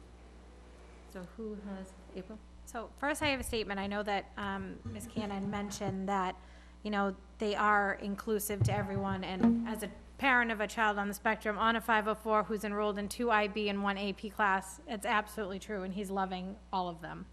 My question is, have you noticed an increase, and do you have numbers of students that have school choiced into the district that are participating in our IB or AP classes? And if so, have they cited that these offerings determined their choice into our district?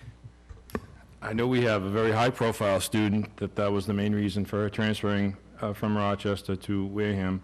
There are, I would say, at least a handful of these students that have chosen Wareham High School because of the IB or the AP or the dual enrollment program. And I'm sure there's more when we dig a little deeper, but just offhand, there's at least 5 students that have chosen to come here because of this. But more importantly, as far as I'm concerned, we're providing these great programs for our students that are in front of us, that are from Wareham, that have come through the system and have an opportunity to take advantage of these programs. And as you saw, the breakdown between, you know, AP and IB, it's really what's best for the student, and it's the student's choice. And we do a presentation on all 3, IB, AP, and dual enrollment, and we're all there. And at the end of the presentation, the parents will say, which one do you recommend?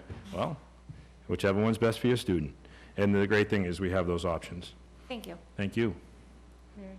So that being said, how many do you think have stayed because of the IB program? You know, that's a great question. That is really a great question. It's hard to gauge, really. I know there's quite a few. I wouldn't want to throw out a number because it's very hard to gauge that. But I do know, you know, anecdotally speaking with parents, that they have mentioned that to me a number of times. So I would say it's more than the number of school choice students that we have, but I would hesitate to really give you an exact number. But I know that these are the programs that keep the high-flying students in school, and the parents have told me that multiple times throughout the last few years, that if it wasn't for this, we probably would be looking to go elsewhere. So thank you for bringing that up. That is an important piece, and it's very tough to measure as well. And one more question is, how many students in the high school are on IEPs? Between 190 and 200. So we have 6 in the IB have been taking IB and 6 that have been taking AP. Remember, these are upperclassmen, though, so it kind of cuts the population in half as far as our enrollment. Yeah, okay, thank you. I think the open enrollment's a great idea. I think pigeonholing kids goes against what I think our philosophy should be. So I applaud doing that. Also trying to find ways to fund. Oh, I'm sorry. Also, trying to find ways to fund students taking the test, I think, is very helpful in our community. Just a couple questions. You had mentioned some numbers of like IB courses taken, total of 136, and AP a total of 143. But that's not actual. Those are seats, not actual number of students, right? So how many students would you say take IB courses? How many students take AP courses? It's not 143 and 136. No, it's less than that, but I wouldn't say it's half of that number. Is it like the majority, like 33 that are enrolled in language and the language courses in IB? Would it be 33 students then, rather than? Oh, no, it's way more than 33. I would say I mean, we'd have to get to those numbers, but it's more than half those numbers. So can a student take IB courses and not be enrolled in IB? Yes. Okay. Most are. Most are not enrolled. Most of our kids that are in these programs are doing IB and AP. And the number of IB diplomas given so far is not very high, right? It's only a couple? Right. And is there, what should a school have for IB diplomas? If we're going to be an IB school, is there a number? Like you mentioned Sturgis and Brockton, I think, are the only 2 the area schools. What do they have for IB diplomas? I don't know if that's the be all and end all. I'm not saying it is. I'm just asking the question. Sturgis is all IB. Right. So, and within that population, only a portion of them go for the full IB diploma. But they would have a greater average than someone like Brockton or Wareham. But there's a smaller population that elect to go for the whole diploma. And of those, they do a really fine job and move through. But interestingly, in the research, even the students that take just the IB classes have also done very well statistically as they've moved through life. So that they tried to compare, and they say that both are equally strong for students as they go through their life. And I think just the idea of taking a class that's challenging, even if you get a 2, for example, in AP, I've gone to a million AP conferences back in the day, and they said you should have 2s in your class, or you're not offering it to enough students in your building. Does this affect, from a scheduling point of view? I've heard that there are some students that would, for example, wanted honors but couldn't take it, so they get put in an AP, even though they don't want to be in AP. It's the only thing available to them. Is that an issue? Are we, because of our numbers, can we do AP and IB both, do them both well? We can, but to your point, there are some grades where we wouldn't offer an honors level. It would be college prep, IB, or AP. That's a big jump, It's a right? jump. It's a jump. But it's you know, with a school our size, it's very difficult to offer everything. But one thing that I think we do a great job of is really spending a tremendous amount of time on the schedule so that we can make sure there's very few difficult decisions that our students have to make in the scenario like Mr. Pajoli just presented, where maybe that honors, if it's offered, the honors level course, we try not to run it during an IB course or an AP course that could be in competition for that student, and they'd have to make that difficult decision. So it's really quite a dynamic process, and we spend hundreds of hours creating a schedule that has the least amount of those tough decisions to make, and we try and forecast it out over 2 years so that maybe if that was a tough decision as a junior, it becomes available as a senior. So it literally takes the majority of the winter and spring and sometimes into the summer to fine-tune that schedule, and we're talking hundreds and hundreds of hours to get it to a point where it's ready to go, and hopefully those type of decisions don't have to be made. Just one last question, because I'm not as familiar with IB as with AP, but I know you mentioned there were 6 main areas for IB. Is that for someone getting an IB diploma or all IB students? For someone going for the full diploma. Okay, so that would explain why there's only 4 in language acquisition, as an example? Okay. Thank you. Jeff?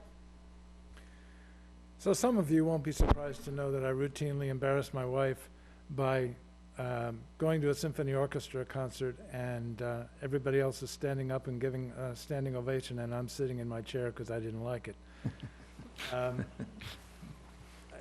I want you to think of me as standing up and giving you a standing ovation right now. I'm not doing it only because it would embarrass you. I thought, yes, we've got lots of questions about IB and AP, but what you have done to that high school is worthy of a standing ovation. So now I've got a couple of, one maybe specific and tough question for you, since you've earned it because you've done such an extraordinary thing.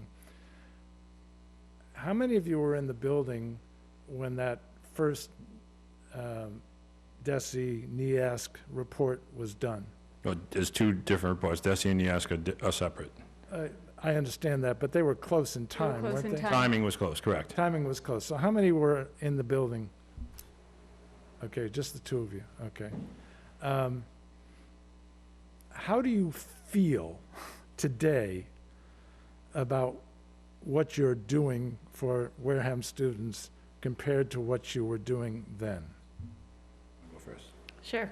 I mean, I think our growth's tremendous. I think that it feels great to see a review like the 2018, 19, 20 review, and to see where we've come from where we were. How were you feeling back then? Were you feeling okay about what you were offering?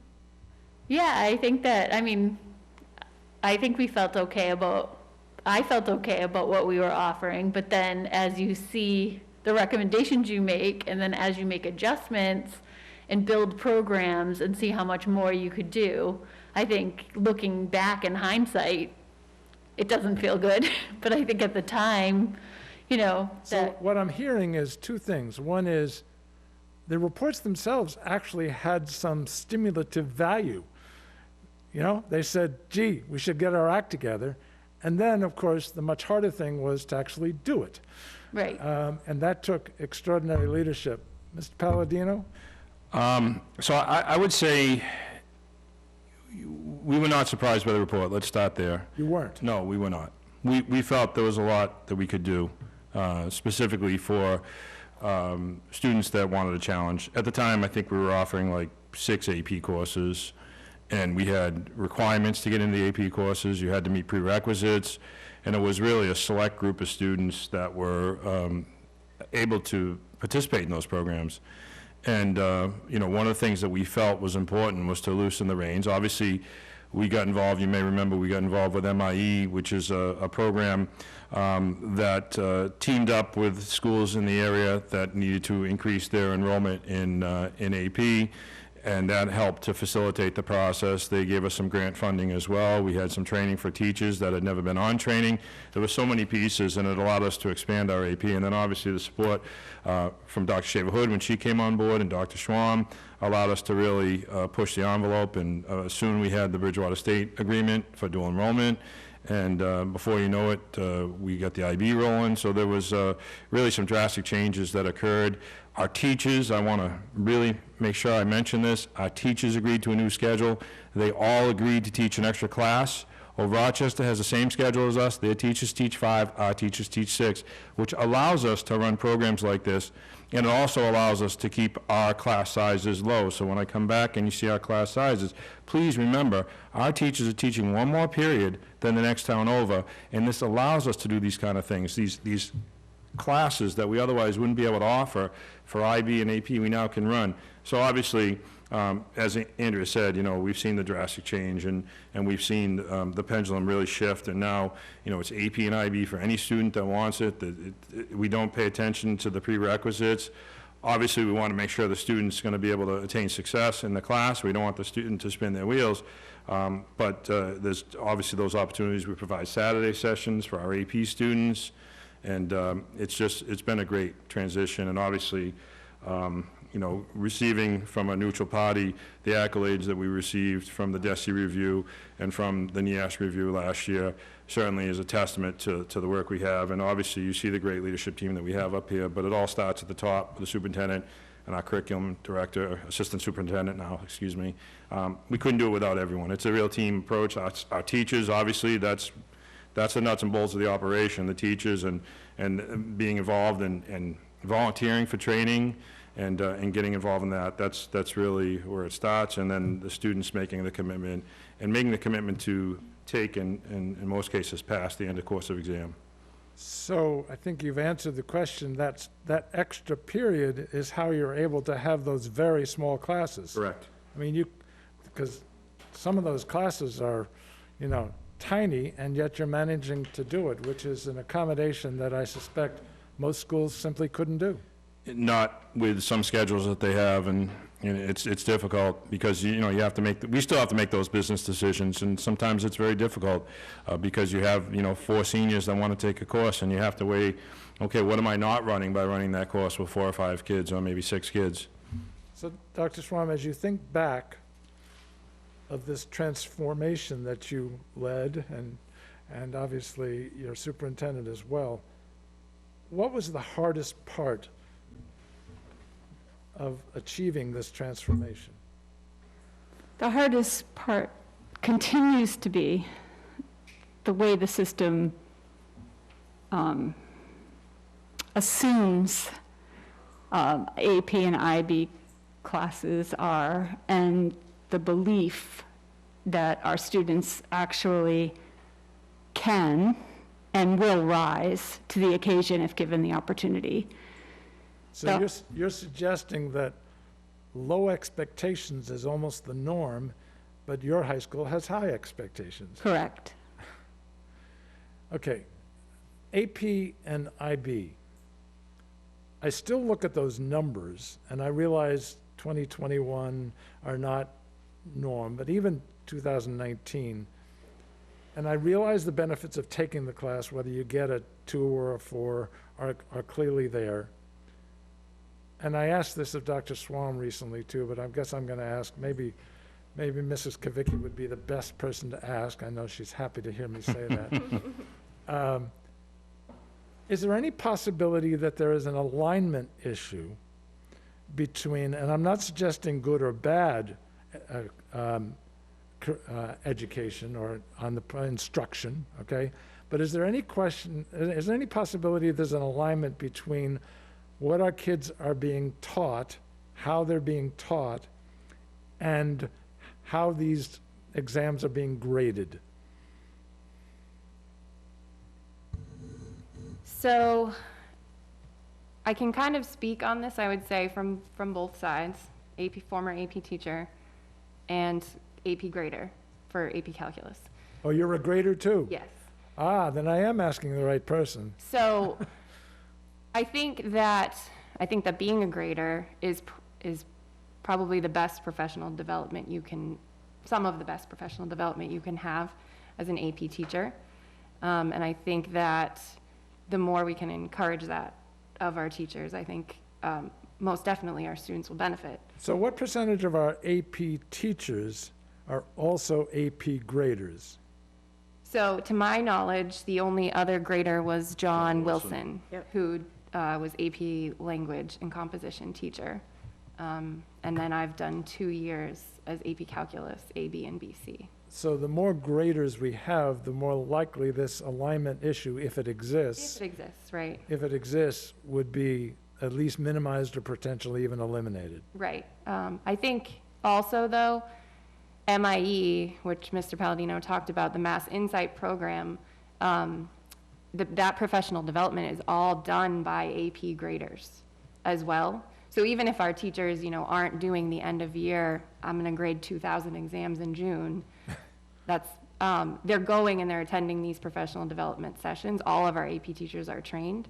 And so there's a fall training that they're encouraged to go to, the Saturday sessions, and just a general professional community. I think that is as close as you can get to being a grade. That's the best professional development you can get other than being a grader. And College Board wants a good cross-section. It would be difficult to get more than 2 of your teachers to be people that assess the final exam grades. I see. So it would be nice, trust me, because to Kim's point, I think the 2 best PD opportunities we have is to do an ES visit and to be, to assess AP exams. Meaning to be on the NEAS team. To be on the NEAS team, and ironically, they're both free. So I could continue with questions because I found this presentation to be so interesting and valuable, but I will end with lots of applause and one anecdote, short one. One of my tennis kids, of course, Mr. Palladino says, I should pay him to be the coach because I didn't say that. We'd be in trouble. Because they're great kids. The parents of one of the tennis kids distinguishes between AP and IB in the following way. She says, AP made my kid remember a lot of stuff and do a lot of stuff. And IB makes my kid think.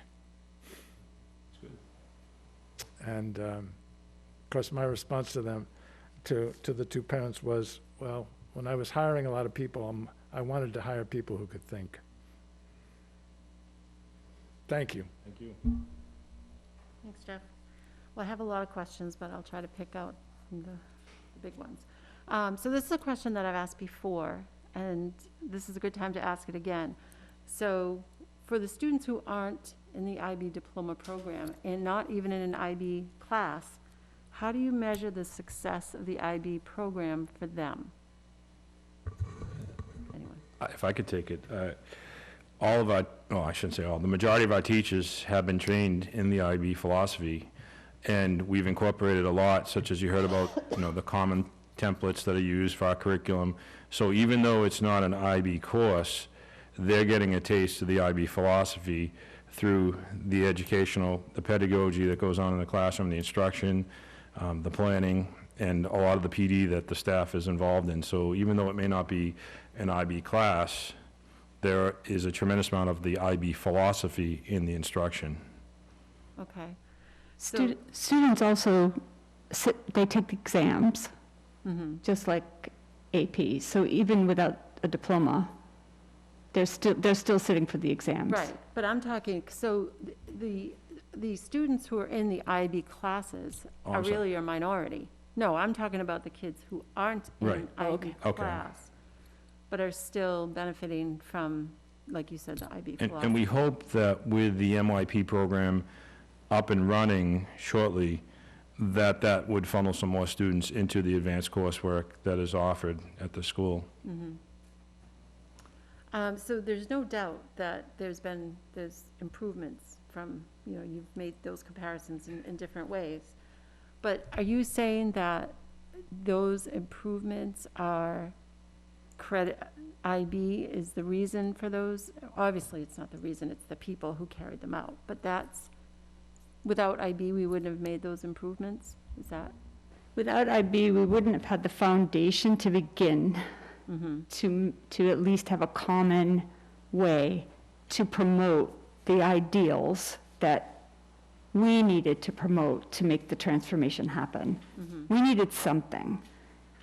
We needed a way, and we needed it rather quickly because transformation takes a long time. And so the MYP and the diploma program and the career program were ways in which we could say, I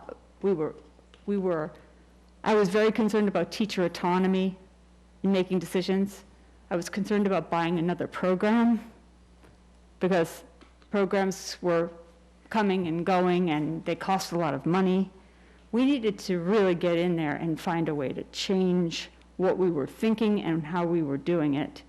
And it just gave us that opportunity to do it in a way where we were all heading in a direction that was 21st century, and the skills that are really, really important are those that can transfer. So, well, for instance, like you talked about the evaluator assessment system, and someone spoke about an increase in social workers.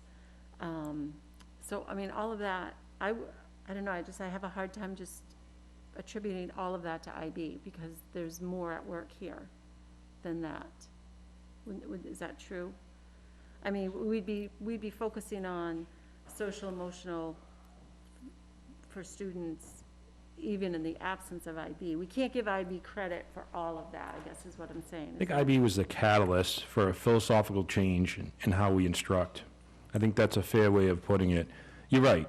We would be looking at social workers if we didn't have these programs, but I think it was the student-driven decision-making, looking more at the student's needs. We talked about different pathways for assessments. I think it was just like a philosophical shift that we needed at that point in time, and this was a catalyst to kind of get it done. And can you say confidently that we're not leaving anyone behind with this? I think we're always leaving people behind. Our job this year, one of our many goals has been really to work with those students in the middle. It's been kind of, in my opinion, the area we really needed to focus on, and Dr. Shaver-Hood has helped us out tremendously with funding for a teacher to really work with the students in the middle that might not be ready for IB or may never be ready for IB, but may be spinning their wheels. And I've had the pleasure of going into those classes several times this year and really seeing the students' needs being met and providing a level of support that they otherwise wouldn't have had. And I think you may have heard, I haven't heard him say it in a while, but Mr. Sweat one time said something that was pretty profound. He said, we should have core academics for everyone. And that sunk in. That was probably 12, 13 years ago when he was first on the school committee. And I remember that, and I can almost remember the day, and we were actually in the middle school in the auditorium when he said that.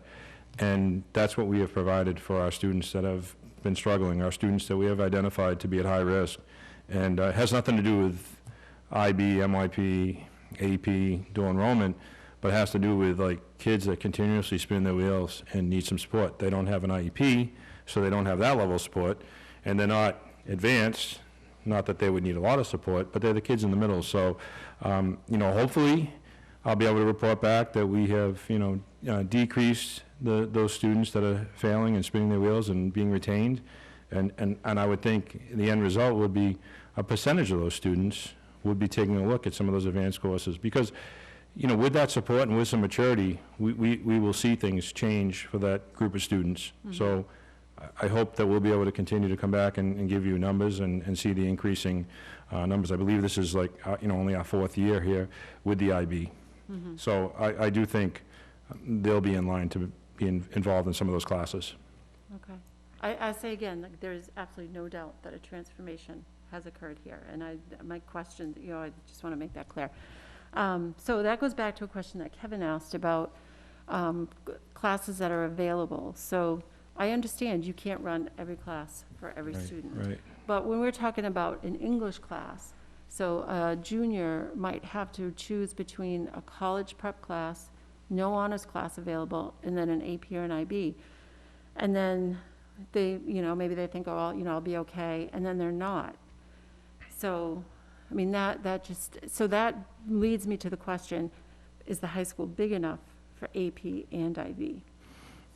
I think we're pushing the envelope, there's no doubt about it, but I'm okay with that. I want to push the envelope, I want to challenge. Well, and I agree. I agree that, to challenging to those who are Right. capable of that challenge, and I agree that the higher expectations, that's a good thing. But then I'm afraid for those ones that get lost in that middle. And we've talked about that before, and I know I've heard you say that, that's a focus, Sure. not just tonight, but in other Right. meetings. Right. So that's why I just worry that we lose that portion. It really was a small portion of classes that were offered at the honors level. Remember, we're looking at mostly juniors and seniors in this Right. AP and IB predominantly. There are some sophomores, but the main numbers are obviously juniors and seniors when you're looking at the data. But there were very few honors level courses for juniors and seniors that were offered to begin with. I think there was the English, the grade 11 English, which I think Mr. Bajoli might have even taught, the honors level. And AP. At Wareham, though? I thought it was, you did do both? Oh, my gosh, I forgot. Seems like it was so long ago. So, the honors level was really only I think it was English 11 honors was really the only honors class that was really cut. Senior year, they had to either do AP or college prep at that point. So it really, there's probably one other one I can come up with that was eliminated to force the kids to kind of make a decision whether it was AP, IB, or staying with the CP. So it really hasn't been a huge issue, but to your point, I do think we didn't anticipate the dual enrollment taking off like it did, and that was really, we thought that would be, a dozen, maybe 15 students to have, in some years, almost 30 students, and in most years, well over 20. We didn't anticipate it was going to take off like it did, so that, the pool is only so big, and when you take those kids out for half the day, it's tough. But I think we're in a good place right now, and I hope we can continue to increase the numbers. But we're definitely pushing the envelope. But again, as I said, I like doing that, and I'm happy that we are pushing the envelope with that. So back in the day when IB was first being considered, and we were meeting to talk about, what was it called? The Academy of Innovators and Entrepreneurs. That's where Good IB memory. started. You were there, too. Well, I might have looked it up in my email today. That's impressive. So back then, the focus was on career, because this has also changed, but back then, there were many students who weren't getting into Upper Cape, who probably would have done better there than they would in Wareham High School. We were trying. So IB does have a career piece. I'm not clear on exactly what that is, but is that something that we're still investigating? Yeah. Or? So the original intent was really to get the career program up and running and match that with vocational technical opportunities. That was the whole drive. Yes. But in order to be approved for the career program, we had to become a diploma program. It's just part of the process. Right. So we then said, all right, we'll jump in and then get that squared away and then head the career. So that's still huge. So, well, now we're a diploma program, so at what point does that start to come into play? Well, we've already started it. So Career? yes, Okay. because Mr. Palladino has built programs already that were not there prior. We're building more programs as we go. And as we do that, we're going to marry that with MYP, career program. Ashley's well-versed in what needs to happen for the career program and what that means for us and what that will mean for what we offer and things like that. I don't anticipate it being a whole lot different. It's just a different track that students can choose. But the dream really is to have the smartest career people with every opportunity available to them in life as they move. So if they leave school, they can go to work, they can go to college, they can work and then go to college, they can go to college and work as they're going through college, whatever. But they're smart and they know they have a path and a journey to follow.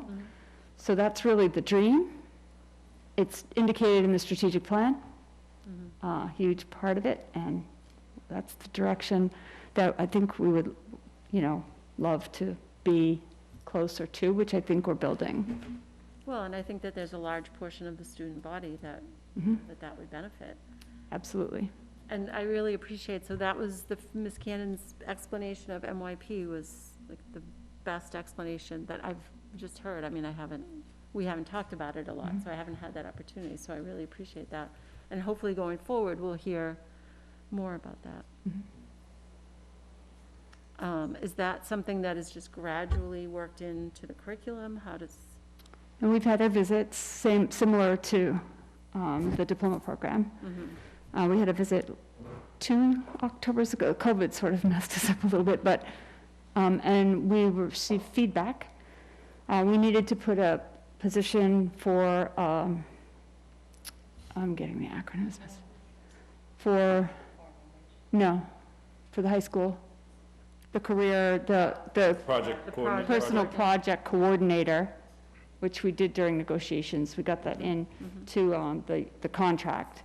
So we've got that. We needed that one piece to have the high school approved, and then the foreign language is needed at the middle school, which we had when we started, but when 8th grade moved over to the high school, that foreign language teacher moved over. So it sort of put us in an interesting spot. But all of our units are developed, and we are currently working. We have a number of performance-based assessments that we are working on and building that, which is important for the middle years program, to have performance-based assessments, student choice, and demonstrating what they know. And we're very, very close with those 2 more things in place. We will be approved as an official middle years program. And that's an all or nothing proposition. You can't pick and choose students for that program. So, I mean, that's a big commitment on the part of Wareham Public Schools, correct? They've changed how they offer everything. I mean, the work has been amazing. The development of units, performance-based assessments, everything. The assessments that we do, all of the work has been just incredible. Okay. So I guess, this will be my last question, I promise. For you and for Dr. Shaver-Hood, at what point does this constitute a change in curriculum, or does it ever? As far as, do you need school committee approval? Do you? No, we already have the approval from the school committee that voted it in. When you make a commitment like this, it's a go. And I think I made that statement long back. Don't say yes if we don't mean it. I'm not saying that I wouldn't say yes. No, I'm not. I'm just saying that it's a huge shift, and it's been a huge commitment over the since 2014, 15, we've been on this trajectory. I mean, it seems as though because we were approved in 17, but the stuff that had to be done in order to get there was monumental. So we've been on this track and working toward, and then everything that we do is determined on whether or not it fits into the criteria for where we're heading in the vision. Is this going to feed in? So the Focus K2 curriculum at the elementary school is also designed with the UBD template, and it has the same elements that are needed in our approved template for the middle and the high school. And so everything has got to head in a direction of the vision of the district. Right, but UBD is just UBD. It's just one curriculum design. It's a good one, but it's not necessarily IB or AP. It's just a template. But ours Right. is a combination of a number of things. So when we're looking at even with the young students, if we're Mm-hmm. looking at other curriculum, we need to make sure that it fits into what it is that we've designed in our curriculum as we move forward. Otherwise, it's not going to Right, which fulfill we do where in we're any going. curriculum, I would hope. Yes. Right, okay. Okay. Well, thank you again. I No, really and appreciate it. I think it's great to be able to say we can offer these things. I just want to continue to make sure we can do a good job with the size that we are. I know we're limited by numbers and personnel, and I think it's great that teachers have taken on a sixth course. I know that's hard to do, so that's a testament to everybody. Thank you. Thank you. Yes, thank you, everyone. Thank you. Jeff? Just a quick follow-up to the point that Joyce was making. The transformation was certainly in part related, and maybe mostly related to IB, but how much do you think the evaluation system has made a difference in terms of the transformation? I think that's a big piece. I mean, we were all involved in the evaluation process. Some of us were involved in those first meetings that Dr. Schramm talked about with 30 people there. But I think it's been instrumental in allowing us to spend a lot of time in the classrooms, which is important. When I first started, I felt like it was a dog and pony show. We would go into a scheduled observation. We would do a pre-observation. We would do the observation so they knew when we were coming, and then we do a post-observation. And now, as I think Kim mentioned, we're in the classroom. There's 10 visits at a minimum during the year that we're in the classroom. So there's never that dog and pony show. They never know when we're coming, so, you know, and when we come in, it's just like we've been there all along. They just when the kids, you know, they know what to do. The teachers don't pay any attention to us. It's like being a fly on the wall. So I think that's really been a huge part of this transformation. You know, just being able to really get in the classrooms and see what's going on in the classrooms, provide support, and also allow for teachers to take risk and know that they're not going to be judged on, you know, if the risk didn't go well, to know that, okay, it didn't go so well this time, I know they're going to be coming back in a couple of weeks and they'll see that was taken care of, or, you know, that I adjusted my practice. It's been you know, it's definitely a big piece to the success, no doubt about it. And I think that's true for all the schools in the district. I think it's been a wonderful process, and the tool we use is outstanding. And it's, as you've seen, it's been mentioned in both reviews as a very positive piece to our instruction. I'm sure many of you will remember Mel Lazarus, who used to describe the evaluation system as a gotcha moment. Andrea, I see you nodding your head. I take it you agree with your principal. Absolutely. I think it fosters a lot of communication between the teachers that you evaluate and the evaluator. You're in there all the time. The kids don't act differently when you come in because you're in there all the time. They could care less. It's not like, oh no, here they come, I have to act a certain way. Teachers aren't providing you with lesson plans ahead of time and picking the best lesson they can pick and warning the kids that we're coming. You're walking in at any time. And I think that I've found personally that a lot of the teachers that I work with will say to me after, they'll want to have a conversation about it. Like, I tried this today, it didn't go well, you could probably tell. Or, what do you think about this? Or how many students did you notice that were off task? Because sometimes when you're in the front of the classroom, you don't notice those things, and we do see them where we're at. But I think that it's not a gotcha moment. It's not, you know, it's real. So when you go in, the teachers want to have conversations with you about it. It's not like it used to be. Because I was a teacher when I had the 2 45-minute long observations where you picked the most engaging lesson you could to have them come see. And now sometimes you walk in, it's the beginning of the lesson, sometimes it's the end of the lesson, sometimes it's a transition time. So I think you get to see everything. You get to see how teachers adapt to different kids' behaviors. You get to see, you know, you get to have those conversations about things that aren't necessarily in lesson planning, but relationship building and things like transitions, or when something occurs. I mean, the other day, I went and technology's not working. So now this teacher who has this whole plan in place has to adjust, and they did. And it, you know, it came right back up. It wasn't a big deal. It was a fluke, but you get to see those things as well. And I think the best part is at the end, when Kim mentioned the meetings that we have, these teachers know, even before the ratings are given for the standards, they know where they're going to be, because they have those 10 meetings, and they know there are never any surprises. I remember when I first started in administration, I was assistant principal, I sat in a conference room, and this teacher had no idea she was being non-renewed. And I'm looking, I'm going, yeah, how would she have known? Like, we had one observation, and the teacher was floored, and I said, there's got to be a better way. Unfortunately, with the help of Dr. Schwab and Dr. Shaverhood, we've got this great program, Teach Point, that we use, and teachers get pretty much instantaneous feedback, and there are no surprises. And it's a great meeting, and even when we have, if there are concerns, they know there are going to be concerns coming in. And then they already have a plan to remediate those concerns before we even get to the point where we're signing the final evaluation. So it's a really solid process. Thank you. Thank you.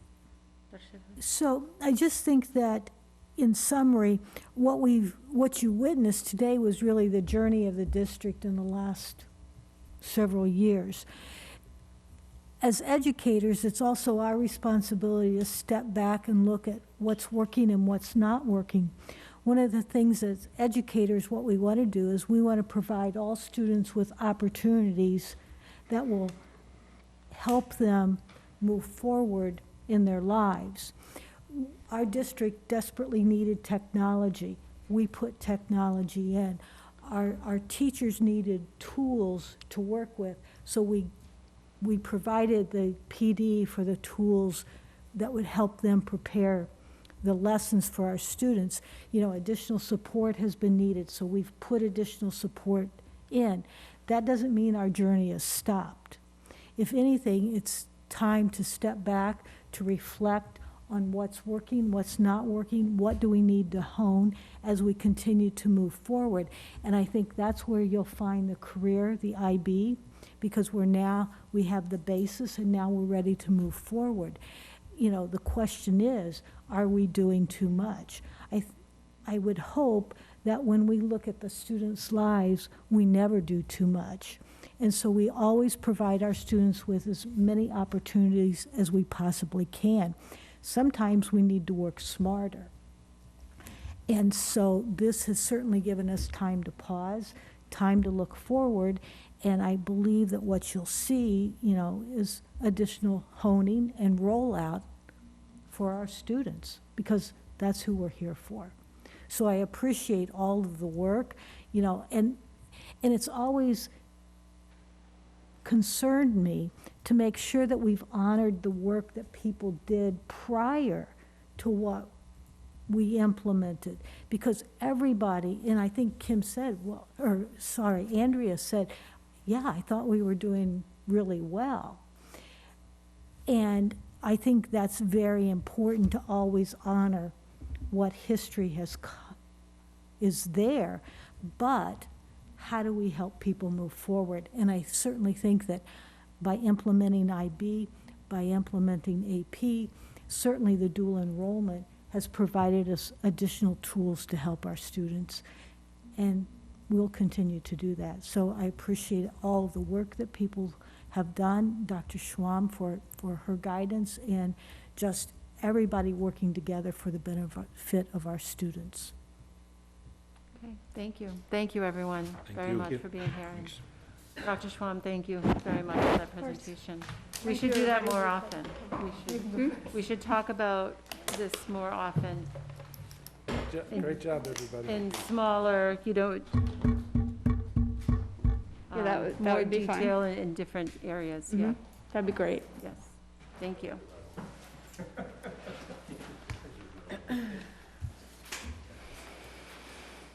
Okay, next on the agenda is the report of the superintendent. Okay. So I would like to recommend the acceptance of the following gifts.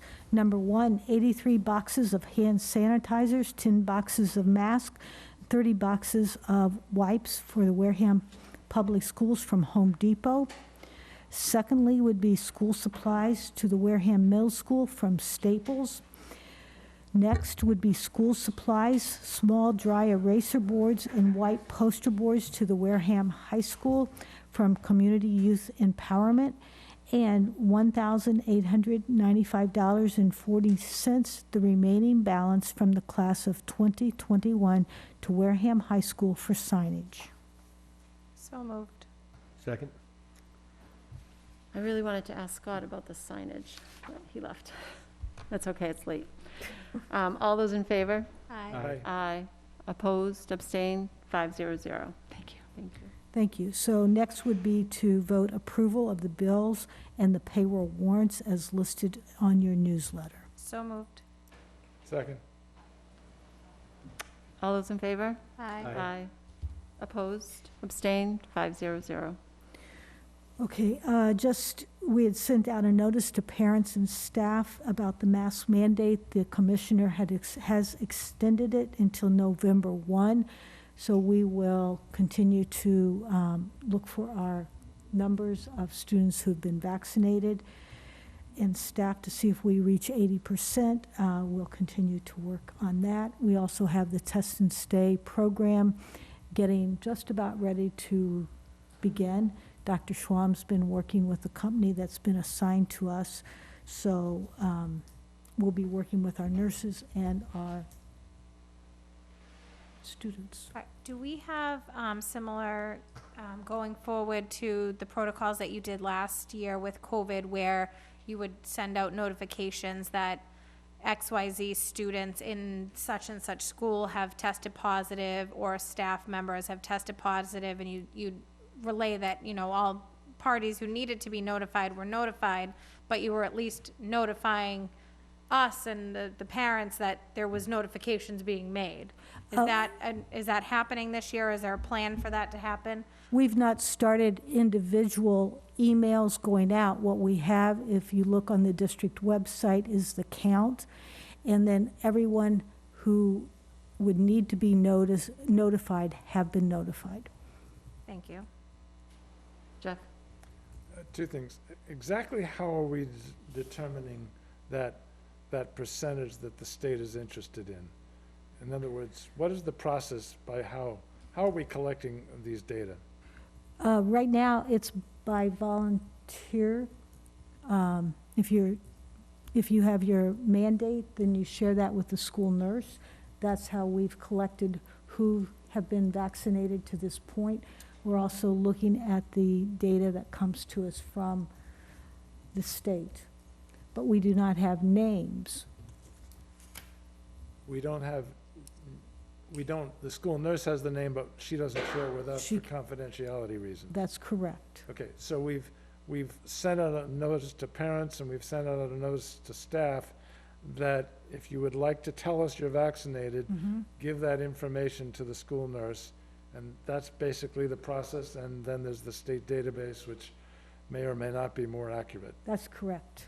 Okay, and the capacity to test, maybe this is, I know Dr. Schwam is involved in this.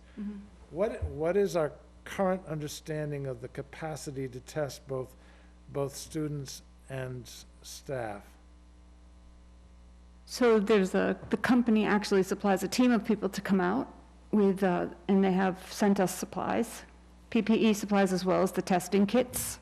And they're also sending a kit that can be sent home with a student, because it's a 5-day test once you've been close contact, or defined as being a close contact. The student is tested every day for 5 days. If a student wants to participate in an activity on the weekend and they were a close contact, there's a virtual nurse or a person from the team that gets on the computer with the student and walks them through the process and then sees the result of the test, and they can, depending upon the result, then go. But we need a space for them to test, and they come and take care of it. So hypothetically, and I repeat, hypothetically, if the governor decided to mandate either vaccination or testing, and pick a number, 30% of our staff and students needed to be tested every week, do we have the capacity to do that? I'd have to ask the company that's performing the tests. If you could, that would be appreciated. Okay.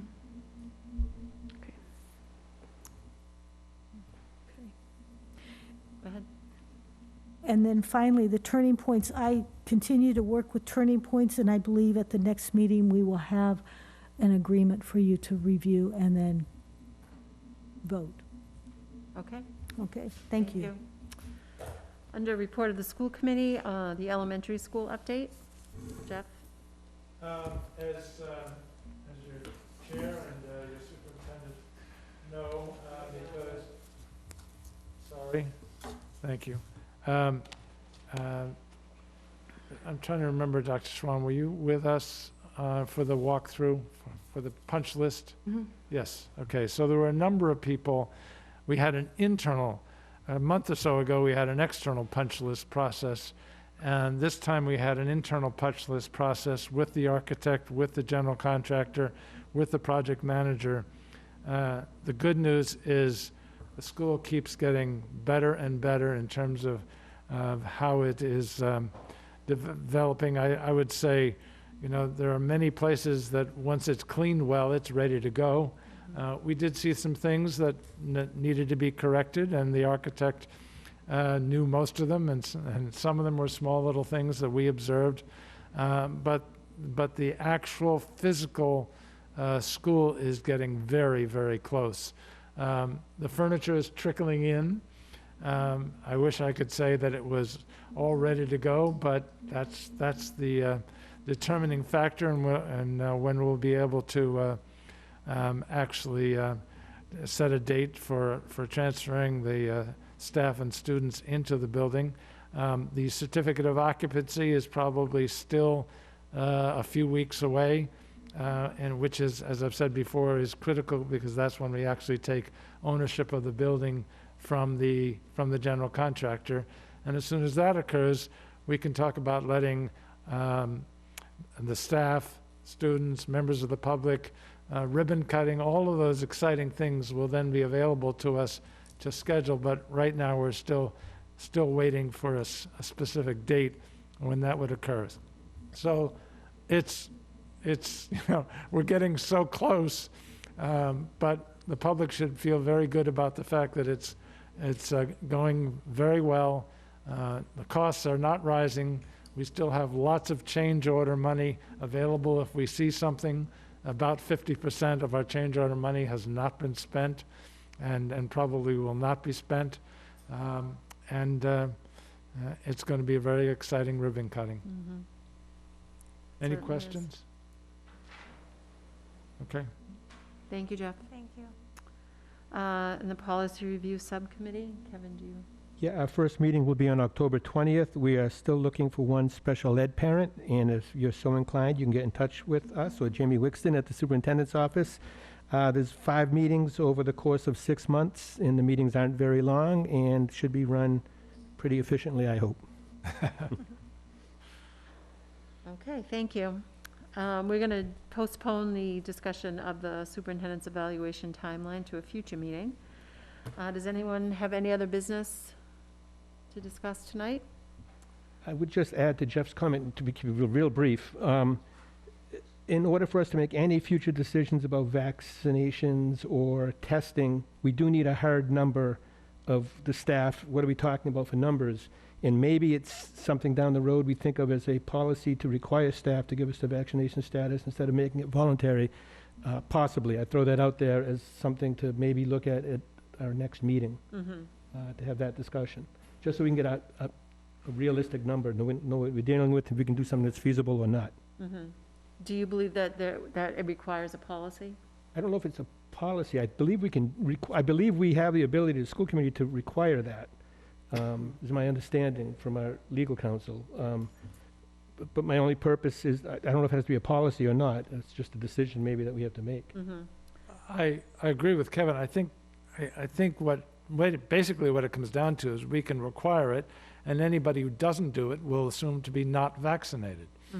You know, so if someone chooses not to give that information to the school nurse, okay, that's fine, but then you're going to be assumed to have not been vaccinated, and that percentage, of course, is what the governor and DESE is looking for, and so the more people actually come forward, both students and staff, the more accurate we'll have in terms of information to provide to DESE on the 15th, is that a correct statement, I think?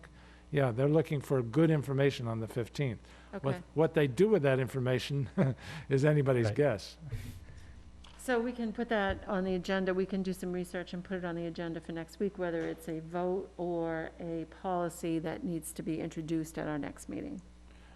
Yeah, but just to the superintendent, is it your understanding that, to Kevin's point, we can simply say, we're requiring you to provide your vaccination status to the school nurse, and then if you don't, we're going to assume you're not vaccinated? Is that, we can require that even now, isn't that correct?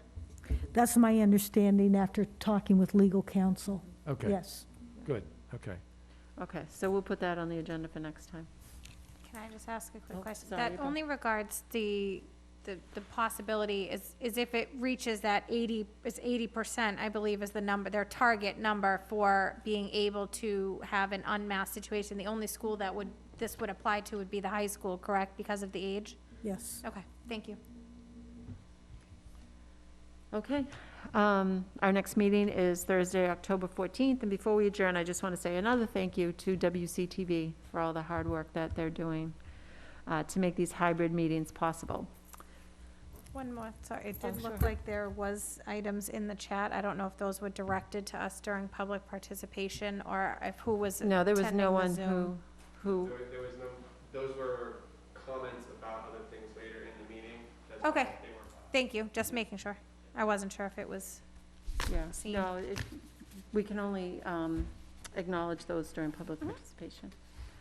Okay, I'll take a motion to adjourn. so moved. Second. All those in favor? Aye. Aye. Good night, everyone. Good night.